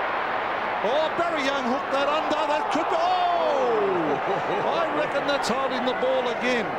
He hooked that under, had no intention of getting it out. Marcus Seacamp was penalised for something similar. But he hooked it under. If you hook it under, you're gone. Okay. And he didn't pay it. It's, I don't know. Keep going. Anyway, there's the siren, but they've got to be more consistent as Leon Celli kicks a point after siren. Which won't be allowed. But a terrific effort by the Bombers. They looked in deep trouble at 4 goals down, and they have fought their way back into it, Terry. Yeah, they have. They've been very good. But we're talking 1 point here, so it's a very, very tight ball game, isn't it? Both sides have got out to some substantial leads. Essendon got out to a 13-point lead at one stage in that second quarter. But that's when the incident between Blake Carousel and Matthew Lloyd occurred. And from that point, Melbourne was stormed away with 5 goals. Schwarz was getting very, very progressive in action in the game. Here, the umpires, they're copying a bit of a beating here from the players. Essendon, they'd be appealing for that touch that umpire Steve McBurney didn't call. Just a minute, so they're not the captain, so how can they talk to the umpires? That's not permitted, is it? That's true too. I think you're very right there, Peter. That has to be the umpire speaking to the captain on the day. They've tried to break it down a little bit. Now the umpires have to keep it cool. The Demons have done extremely well. Both sides have had 6 goal quarters in both the first and the second. So goal scoring, there is a plenty, Pete. All right. 1 point the difference at quarter time in favour of Essendon. It's 1 point the difference at half time in favour of Melbourne. So we'll take a break from the MCG. Crackerjack game here. 24 goals by the main change. Back in just a moment. 1 point the difference. It's been a crackerjack game here at the G. 24 goals scored by the main change. Jeff White went up, landed heavily, couldn't get it away. Masiti maybe. Mercury, almost in danger. That's a bad bounce. Doesn't really favour Longmuir. Took a couple of great marks. 1 in each of the first 2 quarters. Kicks it up towards centre field. Beams missed it. Now Masiti from Eastor. That's a good mark. Centre half back. Brought in by Ward. Out to White. Well, Woden says go long. He does. A wobbly punt kick up towards half forward. Farmer again! Farmer-esque! Oh, that's close. It's still there, is it? Yes. Squeaked it in by the narrowest of margins. First blood of the D's in the second half. 13-5 to 12-4. Well, Jeff White does very well here, carrying the ball on the wing. Just took that extra bounce, and what it did, that brought David Neitz in too close to the contest, so it was always going to go on over the back. If the ball's going to go over the back and you've got Jeff Farmer, you need to ensure that you are between him and the goal, so he has to run past you. Dean Solomon lost that position. Farmer turned and ran. Jeffrey Farmer has kicked 4, and he's very handy. Oh, look, White having an influence already. Leon Challey, Masiti onto Hardwick. Hardwick drives at the half forward. Oh, Lucas dropped the mark. Ward did well. Quick hand pass. White loses the ball to Leon Challey, his teammate, who bends it back to half forward. Farmer, I thought he grabbed Solomon, then he did. It'll come back. It'll be a free kick to Dean Solomon against Jeffrey Farmer. Had him by the jumper. And Solomon will take this at halfback, but a big task for Solomon picking up Farmer, who's already kicked 4. Is Masiti. Kicks over centre wing, a nicely weighted kick, and finds Rioli, who seems to just stroll around the field. He's kicked a couple of goals himself. Look at him, plenty of time and a beautiful kick into that danger area. Is this a free kick to Lloyd? No, the umpire's going to pay a free to Melbourne. Then he paid the advantage. Plucked away by Rioli. Lloyd was appealing for the free kick, but I think the umpire was going the other way. Now, good support there for the Melbourne back line. Ingerson was working from behind, and then the Melbourne defence prepared to come back. Here it is here. Oh, I don't know. No, the intention there, just nothing underwards, I'm sure. Tingay getting back. Tingay needs to get a little bit more of the footy. That's only his 4th kick for the day. The umpire in the end paid the mark. So Leon Challey to half forward, and it's thumped over the line. 83 plays 76, 7-point margin to the Demons. They led by 4 goals. Well, about 8 minutes before half-time, then White was taken off, and they kicked 3 quick goals, the Bombers. Now, Barry Young on to Pryor, to centre wing, and again White having a big influence at the start of this 3rd term. Too tall for Gary Moorcroft in that marking contest.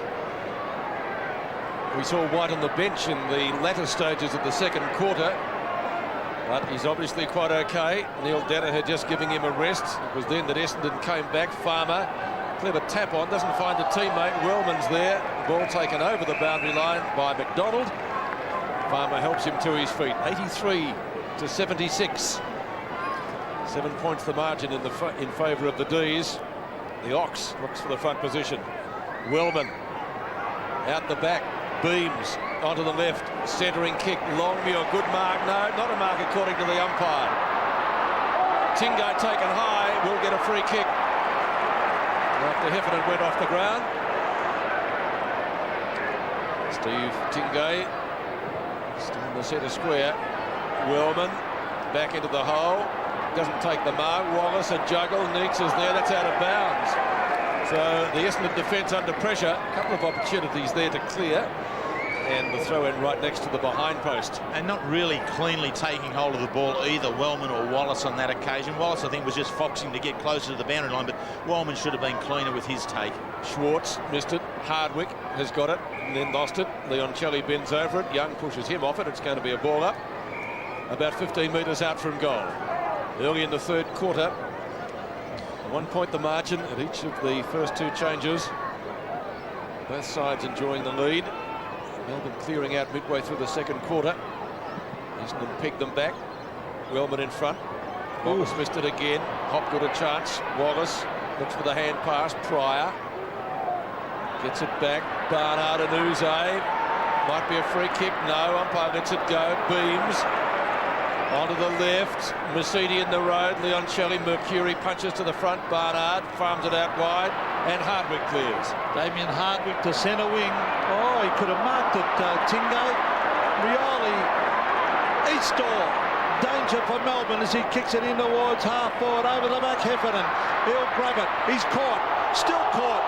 And the umpire says it was held to him and he will bounce. Gee, that was dangerous. Tingay could have marked that out there. What happened was Stephen Tingay was ready for the contest with Dean Rioli. Rioli slipped and Tingay didn't realise at that particular point. He thought he was still in the contest and spoiled. He was clear enough to mark. Oh, it's in front of the Bombers' goal. Alessio doing the pushing and shoving. Well done, Stephen Alessio. But he's hooked it too far and out on the full. Well worth a go, that type of play there from the big man. When you're inside that 20-25 metre range, a big tall man like that to take it and throw it on the boot, worth a shot. He might get another go, Alessio here. White takes him to the ground. Ball jarred free. Mercedes off a step. Kicks up towards full forward. And Buick nearly Woden. Again Buick. Good hand pass. Lucas goes at goal. Oh, what a save by Tingay. That was Mark Bosnich at his best, that. So that previous spoil he was practicing for this one, Pete. He really has to go hard to make this. Essendon make a little bit of a meal of it. Buick and Lucas can't take all of it. There it is. That's a sensational effort. Well, this game's had everything. Seacamp at left half back was taken off Lloyd. Was moved to the forward line late in the second quarter and did okay. Big leap by White. Not a mark. Umpire lets it go. Beams. Who's a left footer? Kicks to half forward. Pryor in front. Shepherd by Alessio. Rioli. A happy knack of finding space. Rioli. Mercury marking in front of Hopgood. Doesn't waste that kick onto Lucas, who will certainly get the distance from there. It's a question of accuracy, isn't it? Decides to have a ping. Goes readily. Moorcroft. Yes, he's got it. A strange kick. I think what happened was that Gary Moorcroft was free back there on the line, Pete, and so the teammates of Essendon called Scotty Lucas to go. I think caught him a bit under surprise, so it was a little bit of a shot or kick to the square. He wasn't quite sure what he was doing. I think he would have made that anyway. Lucas is a really long kick. He's put the pressure on Gary Moorcroft, who's kicked 3 already. The goal umpire says he's still kicked 3. 3 goals, 1 to Gary Moorcroft. Pete McKenna, you would hope that those players practice those bananas, because I'm not sure on the percentages of it. I thought there was enough space there for a straight drop punt, but if they do practice it as a professional, well, it's a tool well worth having in their armoury. Yes, as we see, Steve Tingay is a ball of muscle. Plenty of weight work over the years. Tingay, that's a great kick. Terrific kick to Regani, who takes on the man in front of him and then drives it long. That's terrific play. Schwarz in the box seat. Oh, that is magnificent play by Regani to take on the man and then drive it 65 metres. And there's the contrast in play between the two sides. Melbourne are much more direct with their use of the football. They're not needing as much ball as Essendon are to get their forward line. With Schwarz and Neitz as the targets, they're prepared to go straight. Essendon missed Dustin Fletcher in defence. So David Schwarz, he's first of the game. Oh, looks good. He's goal.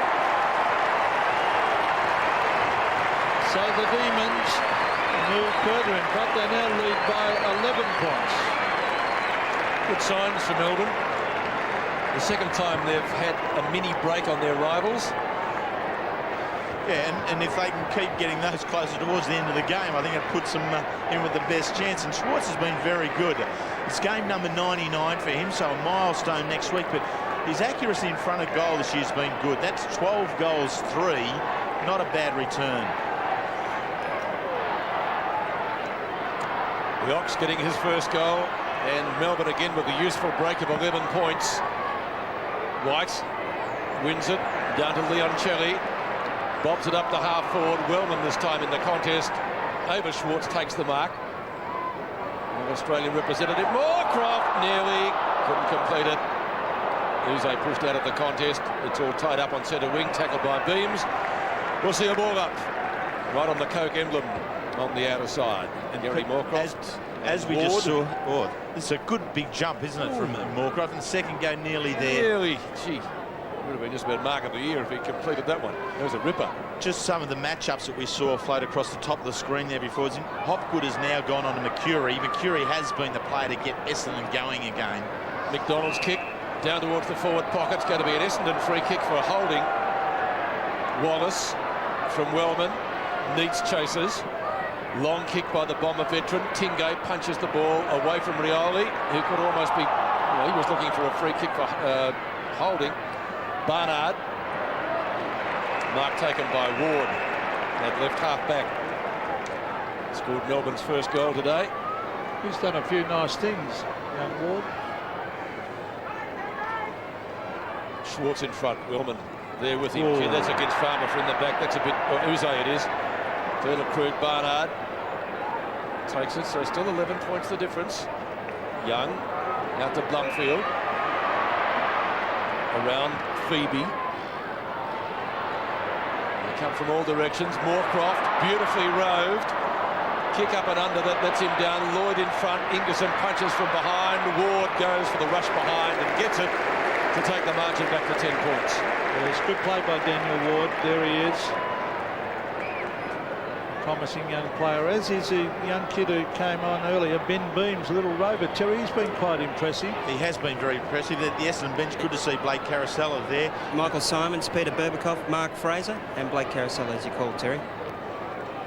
Thank you down there, Couchy. As we see Anthony Ingerson, who's got the job on Lloyd, and I think Matthew Lloyd will find that a lot tougher. He's just kicked one goal since that change was made, Pete. Yeah. And Ingerson's just a greatly improved footballer. He's a really good player, particularly at half-back. Good mark he scored, not paid by the umpire. Stephen Phoebe to half-forward. Wellman's done well the last couple of minutes, and he gets in front again on David Schwarz.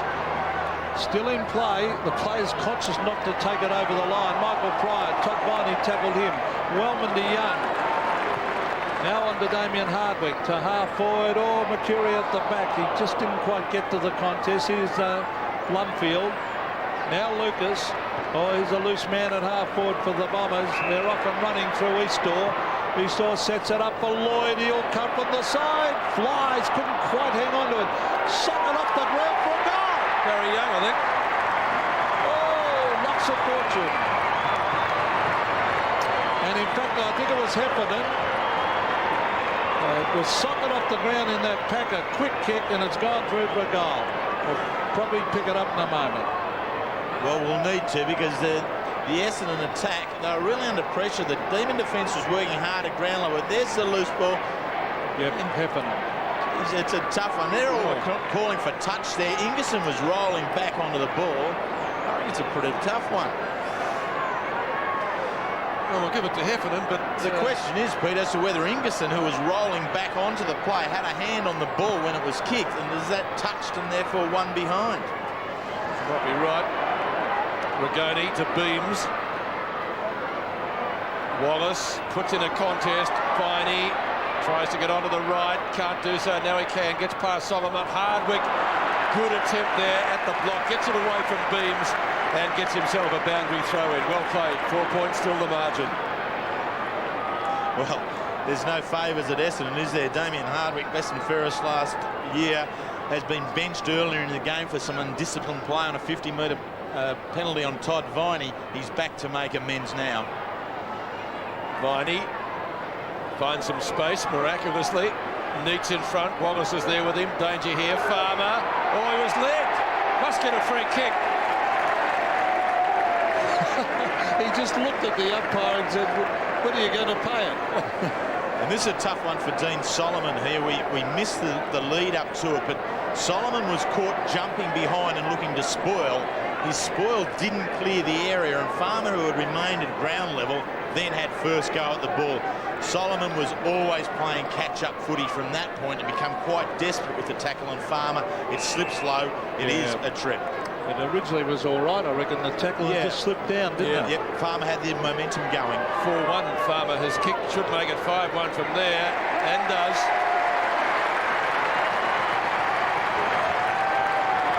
So he's the leading scorer in the match today. 5 goals won. Matthew Lloyd has 5 goals even. And again, Melbourne kicks away. Their forward line is a good spread.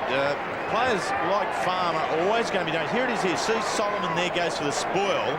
Didn't clear the area and didn't aggressively follow it up and take the ball. So he was always gone. Umpire Johnny Harvey right on the spot. Well, Jeffrey Farmer is very, very dangerous. And a lot of sides would love to have a player like Farmer. He's just so dangerous as a crummer around the big, tall forwards. The centre bounce, or a poor bounce by the umpire, favoured Eastall, but Melbourne players swooped in anyway. Hardwick back to centre wing at march taken by Seacamp. He seems to be enjoying it further out from goal. He kicks it hurriedly on the left. It was a poor kick. He should have gone back and bombed it long.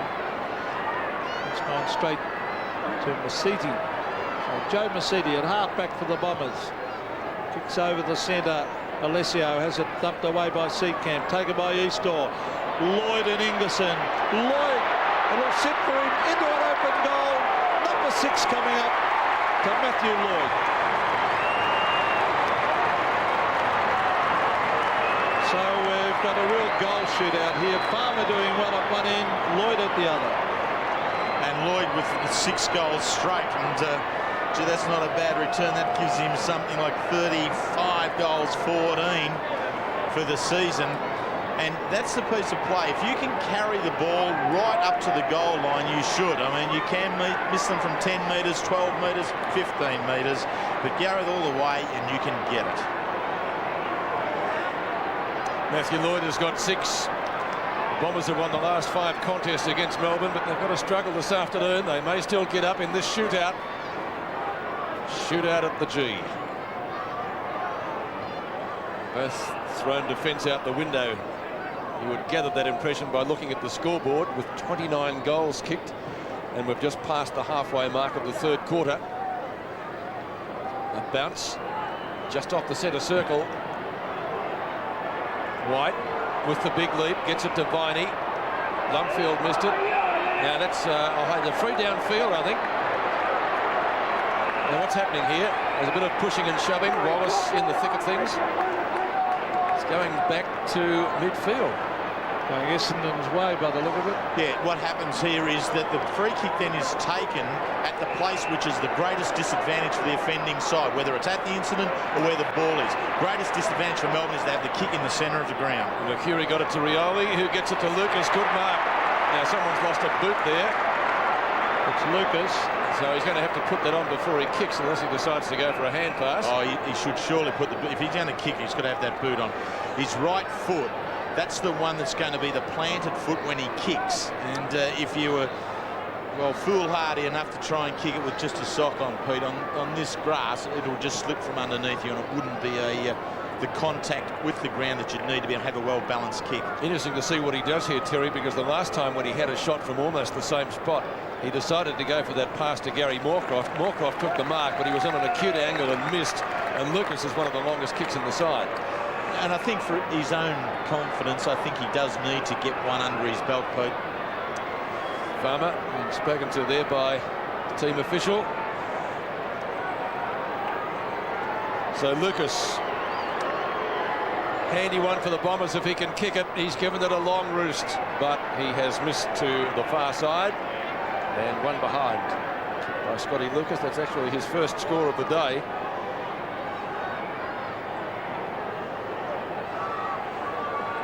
Fryer on the bench. On the grass in front of the bench. Phoebe. From left half back. And the D swing into attack again as this shootout continues. That's a mark. Have to play that young. Gives it back to Hardwick. Lucas starting to get a few touches midway through the third quarter. Thumping kick. Alessio, but Phoebe takes the front position. Wasn't out-bustled. Good mark. Yes, great mark by Phoebe. And Darren Cow's on the ground for Melbourne. As Phoebe gives it across to Ward. And that's a good time to bring him on because he's got enormous pace. Ward. I tell you, Ward reminds me of Stephen Stretch, who used to play for Melbourne. Very, very similar. He's Buick. Or close to the boundary line, or just marked inside, I would think. And now this is interesting. It looked a clear mark inside the line. It's got to be a mark, surely. I thought he marked it cleanly inside. Let's have a look at it. Well, there's the line, and Solomon bounced. Might have hit the ground, yeah. Yep, and so umpire Vince Curcio in the end makes the right decision in conjunction with the boundary umpire. Well, it's down in front of goal. Regani brought the ground. Oh, Seacamp nearly got unloaded. High hand pass straight to Lloyd. Lloyd for goal number 7. Oh, great goal by Matthew Lloyd.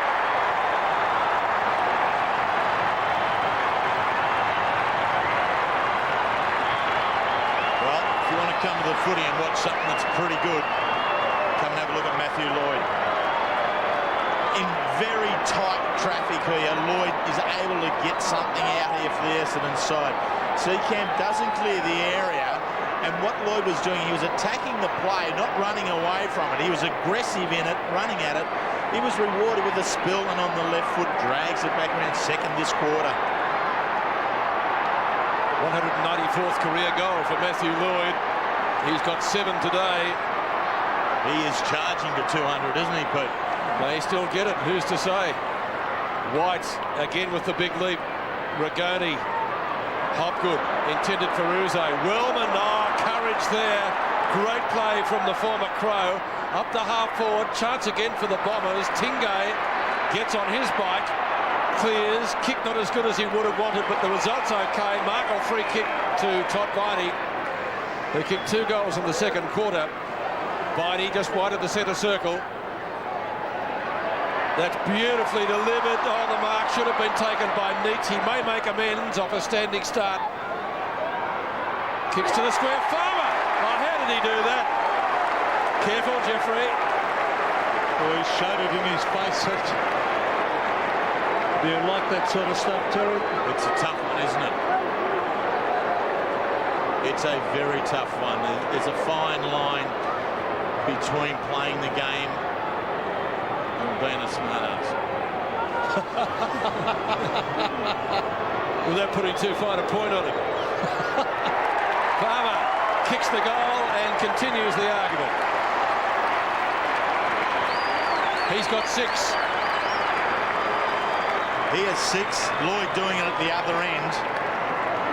Is extremely valuable player to this side. There's no doubt about it. We saw him early in the year when he kicked 6 goals in the first round and been dry since then, but now he's back.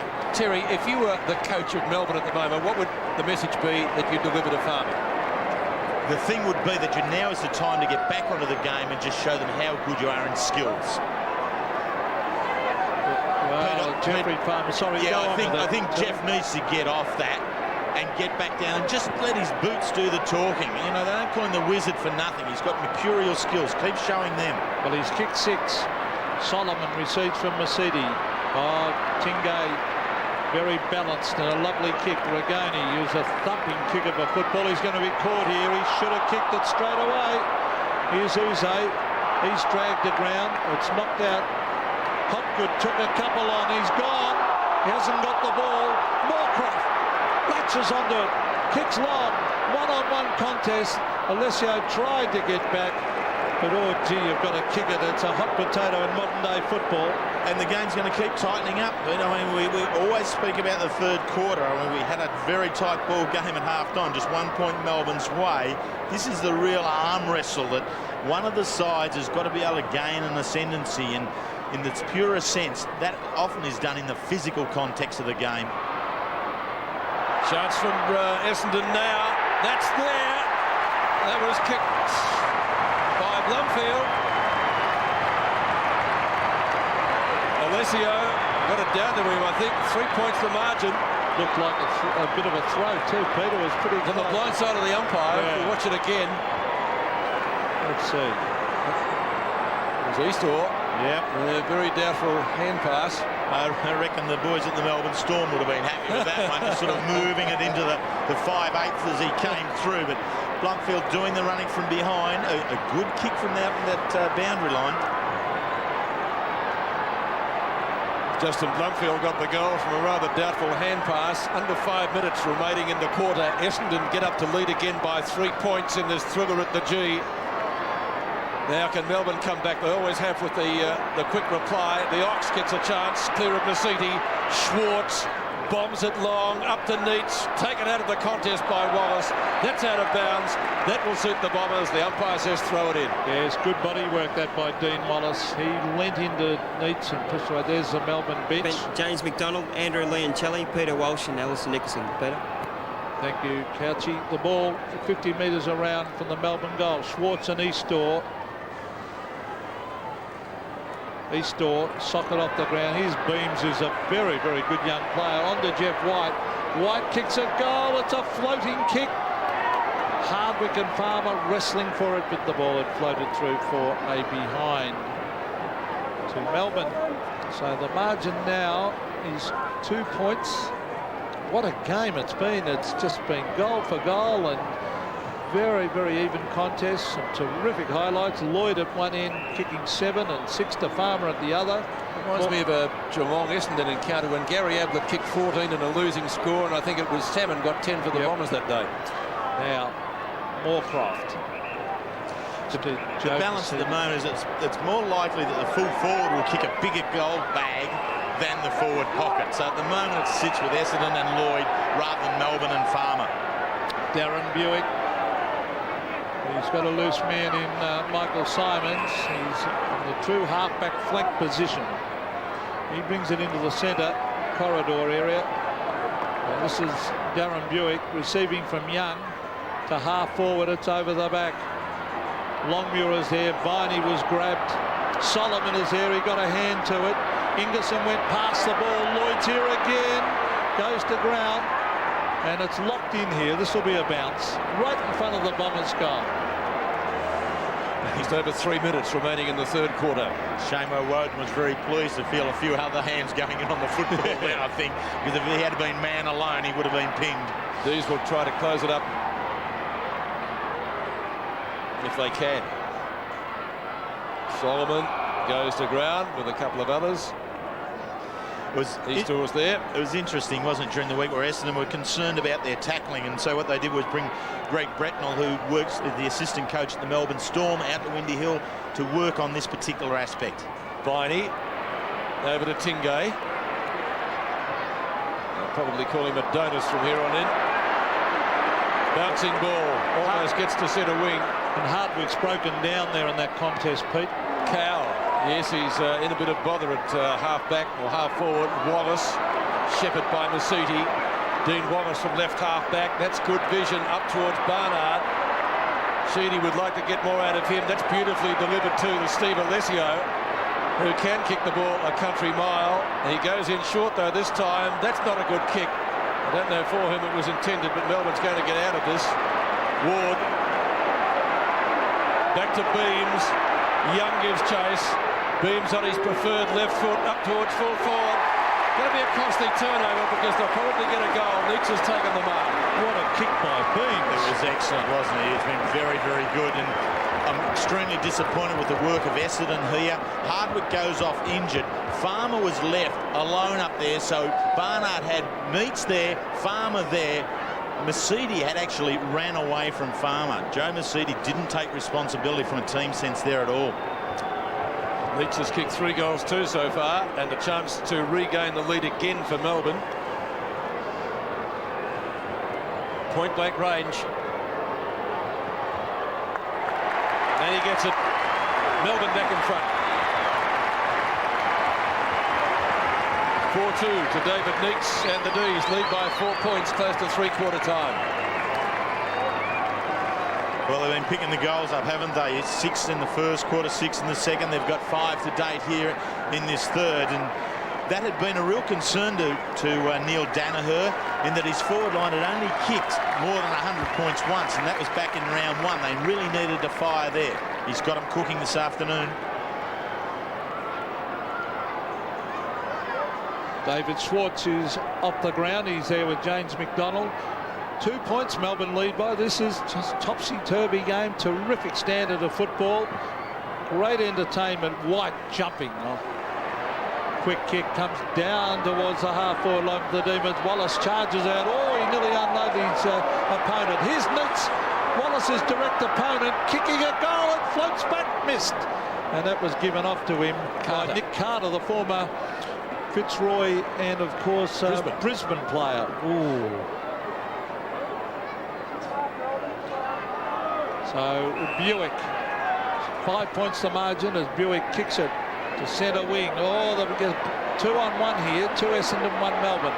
Moorcroft, a low trajectory kick to half-forward. It's a hamstring stretcher, and Lucas takes it over the line, way out at half-forward for the Bombers. Not much time left. Can Essendon get a score? Can they get a goal to take the lead? That would be interesting. They would lead then by 1 point at three-quarter time. I don't think they're going to do it, though. Good pressuring by Woden, sees it out of bounds again. The clock stops. It's been 1 point the margin at quarter time, 1 point the margin at half time. Both teams have enjoyed a lead, but it looks as though Melbourne will go in with their collective noses in front. Nicholson gets the front position, then Eastor takes it from him. And this is suiting the D's, though, as the clock ticks down to three-quarter time. Still time for a score. What a game of football. A real high-scoring affair at the MCG under ideal conditions. Nicholson again with Eastor. Nicholson wins this one. Chance for Ward. Barnard might have taken him high. Melbourne players will again go for the boundary line if they can get a handle on the football, just like that. And that will probably just about do us. We're clearing the decks for the final quarter. Steve Phoebe, his brother Matthew, missing in the side today. Only a few seconds remaining. Nicholson at Eastor again. Well, that was a free kick, not seen by the umpire. That was to Heffernan. He was grabbed, but all to no avail. Three-quarter time, Kevin Sheedy comes down to address his players. Neil Danaher does the same from the opposite direction. Jeffrey Farmer, the bogey man for Essendon. He's kicked 6 goals. Matthew Lloyd has kicked 7. 5 points is the margin. What's going to happen? Well, there's Neil Danaher, and this is the unofficial Danaher Cup. Neil Danaher, 82 games with Essendon as a player. His brother Terry sitting in the coach's box for the Bombers. There he is. So this game would have been played up at the Ungary countless number of times over the Christmas break, I'm sure. Yeah, she'll be right, mate. Yeah, took a couple of grabs. But at this stage, Neil's got it by 5. There he is, Neil Danaher. 109 to 104 at three-quarter time. Back. The games of the year at the G. Less than a kick in it, as it has been pretty well all day. Melbourne leading 109 to 104. Can the D's hang on? Will the Bombers get up and pinch this for the 4 points? It's been a beauty. Phoebe's kick out of the congestion at midfield. Buick tried to get a fingernail on it, but couldn't do so. Farmer again. He's kicked 6 already. Gets it back to Viney. Viney up a step. The skipper beams. Yes, he's got the mark! And he was the original guy who got that ball down there. It was a terrific play by young Beams. Look, he's been very impressive. I saw him a couple of weeks ago when he came on for his first game, and has real composure about him. When he's out in the open, he carries the ball well. He's an excellent left foot kick, but this is a really impressive piece here that under extreme pressure, opposition players bearing down upon him, he keeps his eyes on the ball and takes the mark. Fourth in the reserves, best and fairest last year. The Tassie Mariners originally. From 30 metres out, pretty well directly in front. Beams goes at goal. Maybe or maybe not. One on the goal umpire on this one behind. So that's a miss that he won't be too proud of. Would have been handy, wouldn't it? That hurts. Essendon bench, Damien Hardwick, Peter Berbakoff, Mark Fraser, Blake Carosella. Blake Carosella, of course, KO'd by his teammate Lloyd earlier in the day. It didn't look good at that stage, but good to see that he has recovered. I don't think he'll be taking any further part in the match, though. Barry Young at centre half back, kicks it up towards centre wing. 2-on-1 in favour of Essendon. Lucas may get there first. Oh, he does. Strength onto his preferred left foot. Lucas, that's well delivered. Gets it on to Rioli. And Rioli at midfield, chance to put Essendon deep into attack. Yes, Dean Rioli, a beautiful kick to Alessio, and Alessio was just too big. He stood out like a great big building there at centre forward. Well, that is what he has to do in this final quarter. The game's been played at a very severe pace, and players are going to start to tire. What's important here is that a player of Stephen Alessio's height needs to stay there and give him a solid contest at centre forward. As Mickey McGuan says, they get slower, but they don't get shorter. That's right, and this will hurt the one that Beams missed, but I think Alessio's, oh yes. Has he scored at all? I think he might have just got it through for a point. He has, but that's two bad misses at either end of the... And I think, Terry, when your legs are a bit tired, it's a lot harder kicking for goal at the end of a game. Yeah, there's no doubt about that, but you would have thought that Stephen Alessio would have made more of that. We're talking about an experienced player, nearly 100 games worth of football with him. He should have made better of that shot. Woden, oh, that's pinpoint accuracy to Longmuir. Oh, he just got his kick in before he was tackled. He kicks to centre wing. The bounce is very important. Simon's got there first. He's pretty quick. Well played, Michael Simons, and he gets it around the boundary line to Lucas. Oh, that was smothered off the boot. Taken away by Seacamp. Seacamp to White and James McDonald fought each other for it. Almost a throw, taken by Barry Young. It should have been a lot of talking there. The kick around the boundary lines to Fraser. Fraser again, he's hugging the boundary line. Moorcroft, he's a left footer. What will he do? He's going to have a pick at the goals. Gary Moorcroft, a typical left footer, hooks it across his body and he's missed. Well, the Bombers last week, they had to come from 7 points down against Richmond at three-quarter time. They did it with an 8-goal last quarter, 35 points. Can they do it again coming from 5 behind at three-quarter? Melbourne bench, Daniel Ward, Nick Carter, Guy Rigoni, Alistair Nicholson. Thanks, Couchy. 1 goal the difference. I beg your pardon, 4 points the margin in favour of the D's. Seacamp at right half back. There's in short, that's okay. Finds Stephen Phoebe. Matthew a late withdrawal from the side today. Mercury and Viney. Kowal. Seacamp, McDonald, they share it around. McDonald this way, that way. Finally over the head of Fraser. Kicks it up towards Longmuir. Hopgood. Oh, caught. Taken high. No. She was round the neck. I think what overrules it there perhaps is just that prior opportunity. Hopgood had plenty of time to get rid of the ball. He took him on. Wellman worked hard. Barnard. So the group takes it at left centre wing. Plenty of distance in the kick. Oh, 2 Bombers are there. Lucas getting plenty of the leather in the last quarter. Onto his left. He could just about kick this. It's going pretty close. Oh, it rolls through. Free kick. In the back. Yep. The attempt at the mark there from behind from Berbakoff was very untidy. Melbourne were lucky there. Moorcroft is free out here on this outer side, on the near side to us, and that was some 30 metres clear of any opponent. Melbourne need to be really mindful of the midfield players of Essendon running on down. Shane Woden brings it in short. White. Oh, gee, just Alessio with breathing down his neck. Jeff White to the member stand side. Good lead by Darren Kowal, who replaced Matthew Phoebe in the Melbourne selected side. Measures it well. This is Ward. Macca reckons he looks like Stephen Stretch. Fair comment. Punch away, Wellman, and the Ox Schwarz gives it out beautifully. Phoebe onto the right, snaps. And he has kicked it behind, I think. Close. 1 point to Stephen Phoebe, his first score of the day. The Demon fans, well, all fans here today, it's a good crowd. Very, very tense, because you really at this stage have got no idea who's going to win this game. It's been that even all day.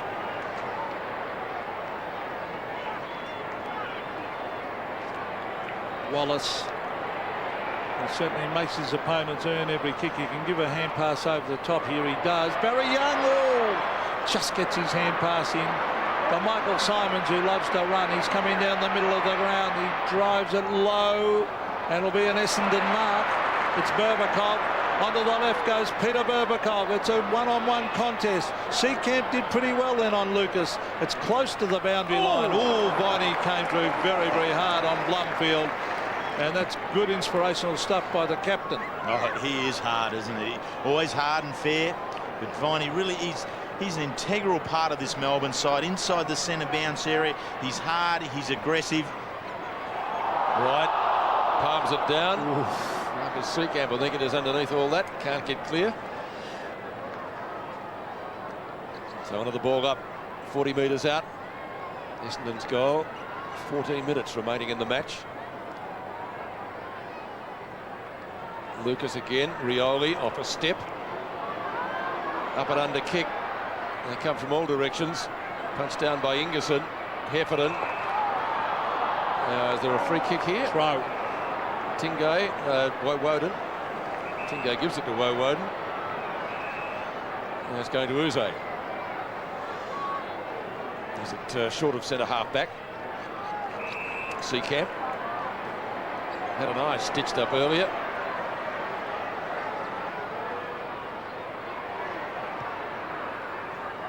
Kick comes up towards left centre wing. Punch away by Schwarz. Kowal, who's got plenty of toe. That's a beautifully delivered kick to Neitz. Gave Wallace absolutely no chance of stopping that. You would have loved that one, lace up, Pete, wouldn't you? Well, I used to get them from Barry Price, but that is on the opposite foot. Terry, a magnificent kick. I mean, a fullback hasn't got any chance. None whatsoever. And the important part is that Neitz is starting in the front position too, Pete. He's ensuring that he bustles and gets in that position, so that when his lead does come and when he does go, he has that advantage. D's by 5 points. Neitz has kicked 4-3 so far. Right on 50. It needs to come around. It is maybe not enough. Post. It hit the post. Oh, 4 goals, 4, and again that makes the difference. One solitary goal. You would have bet on that one swinging in then, wouldn't you? And then it straightened up again. As David Neitz, 51,722 here. So good solid crowd. This is Michael Pryor. Going straight up the centre. Neitz has gone back to make a contest of it. It's a loose ball coming to Joe Mercedes. Oh, good hand pass on to Fraser. Now Young into half forward. Oh, good pressure there, but it's taken away and kicked forward for the Bombers. Now the dangerous Mercury. He's going to run around. He'll kick it himself, Mercury. Oh, he's kicked a great goal. Barnard helped out. 3 goals to Mark Mercury. That's a real team lift to that one, and what a solo effort it was. Oh, he's a top player. Well, it's taken a while. I mean, it takes a class play. It's the first goal of the last quarter, so it's been tight for 10 minutes. Both midfields working at it, but here's just the sheer class of Mercury, able to come back around, feints the handball, and just see the way he lays the ball across his foot. Through it goes. He's pretty pumped. One of the goals of the day to Mark Mercury.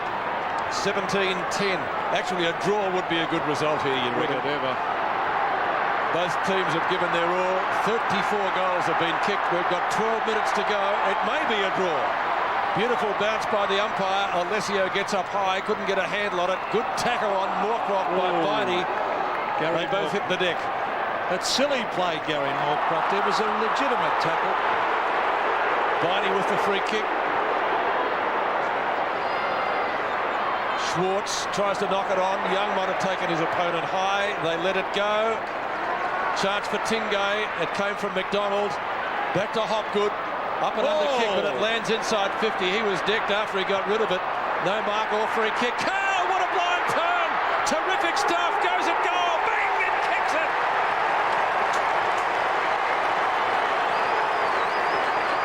Magnificent play from the D's.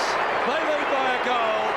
And that was one of the goals of the day as well. What a turn, Terry. Oh, it's sensational, wasn't it? Just to be able to be really in control of the situation and spin on around. Melbourne have had a couple of close ones this year. They lost by 6 points to Geelong, and then that memorable win here against Hawthorn by 1 behind. So in terms of close footy, they've had 3 already.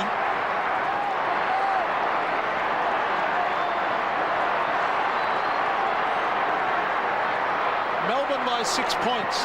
Darren Kowal showing he's very adept on the left foot once again. Here's young Beams again. To the half-forward line, James McDonald pushing, shoving with Barry Young. Umpire calling play on, off the ground by Uze. Neitz and Wallace. Wallace will head for, he just lets it roll to the boundary line. Good experienced play by Team Wallace then. Didn't need to help it on its way. The attendance, as I said not long ago, 51,722. And they've seen one of the best games of the year here. It's a terrific game. Schwarz over the back. Next goal, very important. Mercedes dragged him around. Will be a bounce. In the second quarter, Melbourne went ahead by 4 goals. In White was taken off for a rest at the end of the quarter. The Bombers got back into it. The umpires, Steve McBurney, John Harvey and Vince Cercia, really having their hands full. It's a terrific contest, but overall they've been pretty good. Leoncelli almost threw that away to Beams. Beams kicks a goal and kicks a behind, but the margin now is 7 points. Might be a handy behind. No relation to Percy Beams. Different spelling, but a famous name in these parts. Certainly Beams is going to make a name for himself, you would reckon. Only a youngster, but already having a mark on this game. So Pryor to bring the ball back in. We're approaching the halfway mark of the final quarter. Berbikov calling for it close to the 50-metre mark on this side. Now he's not marked. Has he seen him? No, he's going further. Up in the Heffernan direction. White was there. Roved beautifully by Uze. It's coming back whence it came. Tempted mark by Neitz, was it? Couldn't bring it down. Farmer, the wizard. This way, that way. He's kicked 6, but he's not going to add to his goal tally. 6 goals, 2 now to Jeffrey Farmer. What a game he's played. Pryor to bring it in again. 8 points. So the Bombers need 2 goals, and they're finding them harder to get in this final quarter. Pryor this time goes to the outer side, and he's found Wallace. And Dean Wallace, every kick counts at this stage of the game. The pressure on. White flies at the back. Alessio, he's caught. Gets in a hand pass.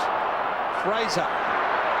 Out wide is Peter Berbikov. Berbikov to the half-forward line. Ingleson and Lloyd, and Ingleson puts out the left fist and thumps it over the line. Lloyd remains on 7 goals. So, Pete, what's that? Is that 3 only against Ingleson for Lloyd while they've been there, or 2? Whatever it is, 3. Ingleson has done an exceptional 3. job. Lloyd was running hot, and just that spoil there, just to get the hand in there to be able to flick it away. Excellent work, Anthony. Or McCurry dragged that under then. The call was loose. He dragged it under. Well, I think this is a very important game for Melbourne in their overall development. We saw Neil Danaher take them from 16th to 4th last year. Essendon have won the last 5 games between these 2 sides. There's been a couple of draws. One back was the 48 grand final, and could well be here today, but Melbourne just seemingly have the answers here close to home. Seacamp's hit it out straight to Fraser. Here are the high flies. Ingleson, good mark under enormous pressure. Anthony Ingleson gives it across to Jeffrey White. Dangerous. Tingay over to Woden, but he's going to get away with it. Woden will kick from the half-back line. A twins combining. Woden, Simons taps it to the front. Berbikoff likewise. Heffernan. Good ball. Make that 2. Oh, gets crunched as he kicked up towards full forward. White, he got taken high. That'll be a free kick. Gotta be. Not the time to give away a free kick when the ball would hit the deck 20 metres from your goal. And I think that's where we're going to see Jeff White now for the last 15 minutes of this game. Right back there in that hole at centre half back, where his height and physical strength is going to impede the leading of Matthew Lloyd and crowd that area up. He's going to be very important in this final term. Rigoni back onto the field for the D's. Neitz and Wallace. Hopgood to half forward. Farmer, can he get clear? Mercedes there. Farmer, he can get clear. Farmer goes at goal, but has missed, and that's out of bounds on the full. So the first real blemish against Jeffrey Farmer today. His little legs go at 100 mile an hour, don't they? Buick taken off the ground. He's only had 5 and 1 so far. Played his 200th a couple of weeks back. But Melbourne, with in the context of this game, a useful lead as Berbikoff takes the mark at half back. Now he's got Heffernan, with the Melbourne players closing the gaps up around centre area, centre wing, picking up their men. As Peter Landy said, White's hovering around there. He's actually up on the wing at the moment. That's why he's hesitating, young Heffernan. Now, he's always kicked to a contest, but he can't get there. Farmer, Rioli drives it low. They're going back and take their nice mark as David Neitz, and they've got the loose man going. This could be crunch time for the Bombers, because racing away with it is Tingay. Schwarz couldn't quite hang on to it. He's still got it, though. He's still going, David Schwarz. He's got to give it off. He does. He does well. To Viney. Viney kicks to James McDonald, who marks. Oh, 50 metres. A definite 50 metres here. And this will be a gimme goal. Might be a bit more than that. Oh, goodness me. Chris, come on. That's not on. You just can't do that. You cannot do that. The ball was well and truly marked. That's 1960 stuff. Yep. Well, it'll be a goal coming up, whereas the kick from where he was no certainty. Now it's a gimme. And what a handy lead this will be to the Demons. James McDonald, talented young player, will kick for his first, and I know young Chris Heffernan knows he's done the wrong thing. He's probably seen the replay already. Well, Zabs can take it though, Pete. 14 points the margin now to Melbourne. This might develop down there, but wiser heads will prevail. I think in this situation they will. I mean, young Chris Heffernan is certainly not an aggressive, or in that 70s terms that you were calling a dirty player, Pete. I didn't know. I'd never said that. No, that's what I'm terming it. We used to say back in the 70s, oh, you're a dirty player. But he certainly isn't one. This is just something that he didn't want to do. It's occurred. I don't think other players will react against him. McDonald got the goal after that 50 metres. It didn't look good on the replay, but no report made. Unless the umpire loses to White. Viney tries to break clear of Rioli. He can't do so. It's going to be another ball up, but that was a handy one for Melbourne. A big lead in the context of this game. It's out to 14 points, 7 minutes remaining. And it has, sorry, Pete, but it has been costly. I mean, that's 3 goals Essendon and Melbourne have got from 50-metre penalties. And, you know, we've got a lead that equates to that here now. You can't afford to give them away. Neitz kicks to half forward. Good mark, good juggle mark taken by Barry Young. He was best on ground last week against his old club. Paul Barnard in front of Ward. Barnard from left half back. Time running out for the Bombers. Lucas has had a good last quarter. Good steal there if he can get it mobile. He can't. Has to get back. Tingay on the road. Rigoni at half back. He's quick. Viney, who's been good around Masiti. Farmer. Well, what more can we say about Jeffrey? He's too far out to score this time. He's a cheeky little... He was nearly going to tally up by then where the mark was. 6 goals, 2. Jeffrey Farmer has kicked. One of his finer performances. And there have been many. But what about Matthew Lloyd at the other end? Kick 4 and a blazing start. Longmuir has taken the mark. Took a couple of speckies earlier in the game, did Troy Longmuir. The D's move it quickly. Uze has got the mark just outside 50. Distance maybe beyond him, but they have been kicked from there. And the way he's going back, he's approaching it very confidently. He might go for the talk, Pete. Adam Uze. A goal here would seal it. Already 14 points the margin. She's given it a chance. Into the goal square, McDonald again. Wallace was there. Locked him. Bomber defenders tried to tie it all up, which they do. It's going to be a ball up, only 12 metres out from goal. 14 points the margin. David Neitz could have almost have got a free kick in the parking. He was whacked across the head, but it's a bounce right in front of the Melbourne goal, and a goal here would nearly seal it. Oh, that was high. It was. That was high on David Schwarz. It's going to be a free kick from 20 metres directly in front. Yep, Dean Wallace looking up at the umpire there, but there's no argument. The Wallace tackle was just too high. And it's just been a weight of numbers against the Essendon defence here today. I think, Schwarz been right in there. Neitz has kicked some 4 goals. Farmer, there it is. Can't argue with that. I think the umpires have done a pretty good job today. I think so. Pretty good all day. I mean, the loss of Fletcher before the game, Dustin Big Fletcher loss. really has. I mean, they've just gone in without the extra tall they would really needed to counter this Melbourne forward line. So David Schwarz for his second from directly in front, and it might be shut the gate after this. His goal.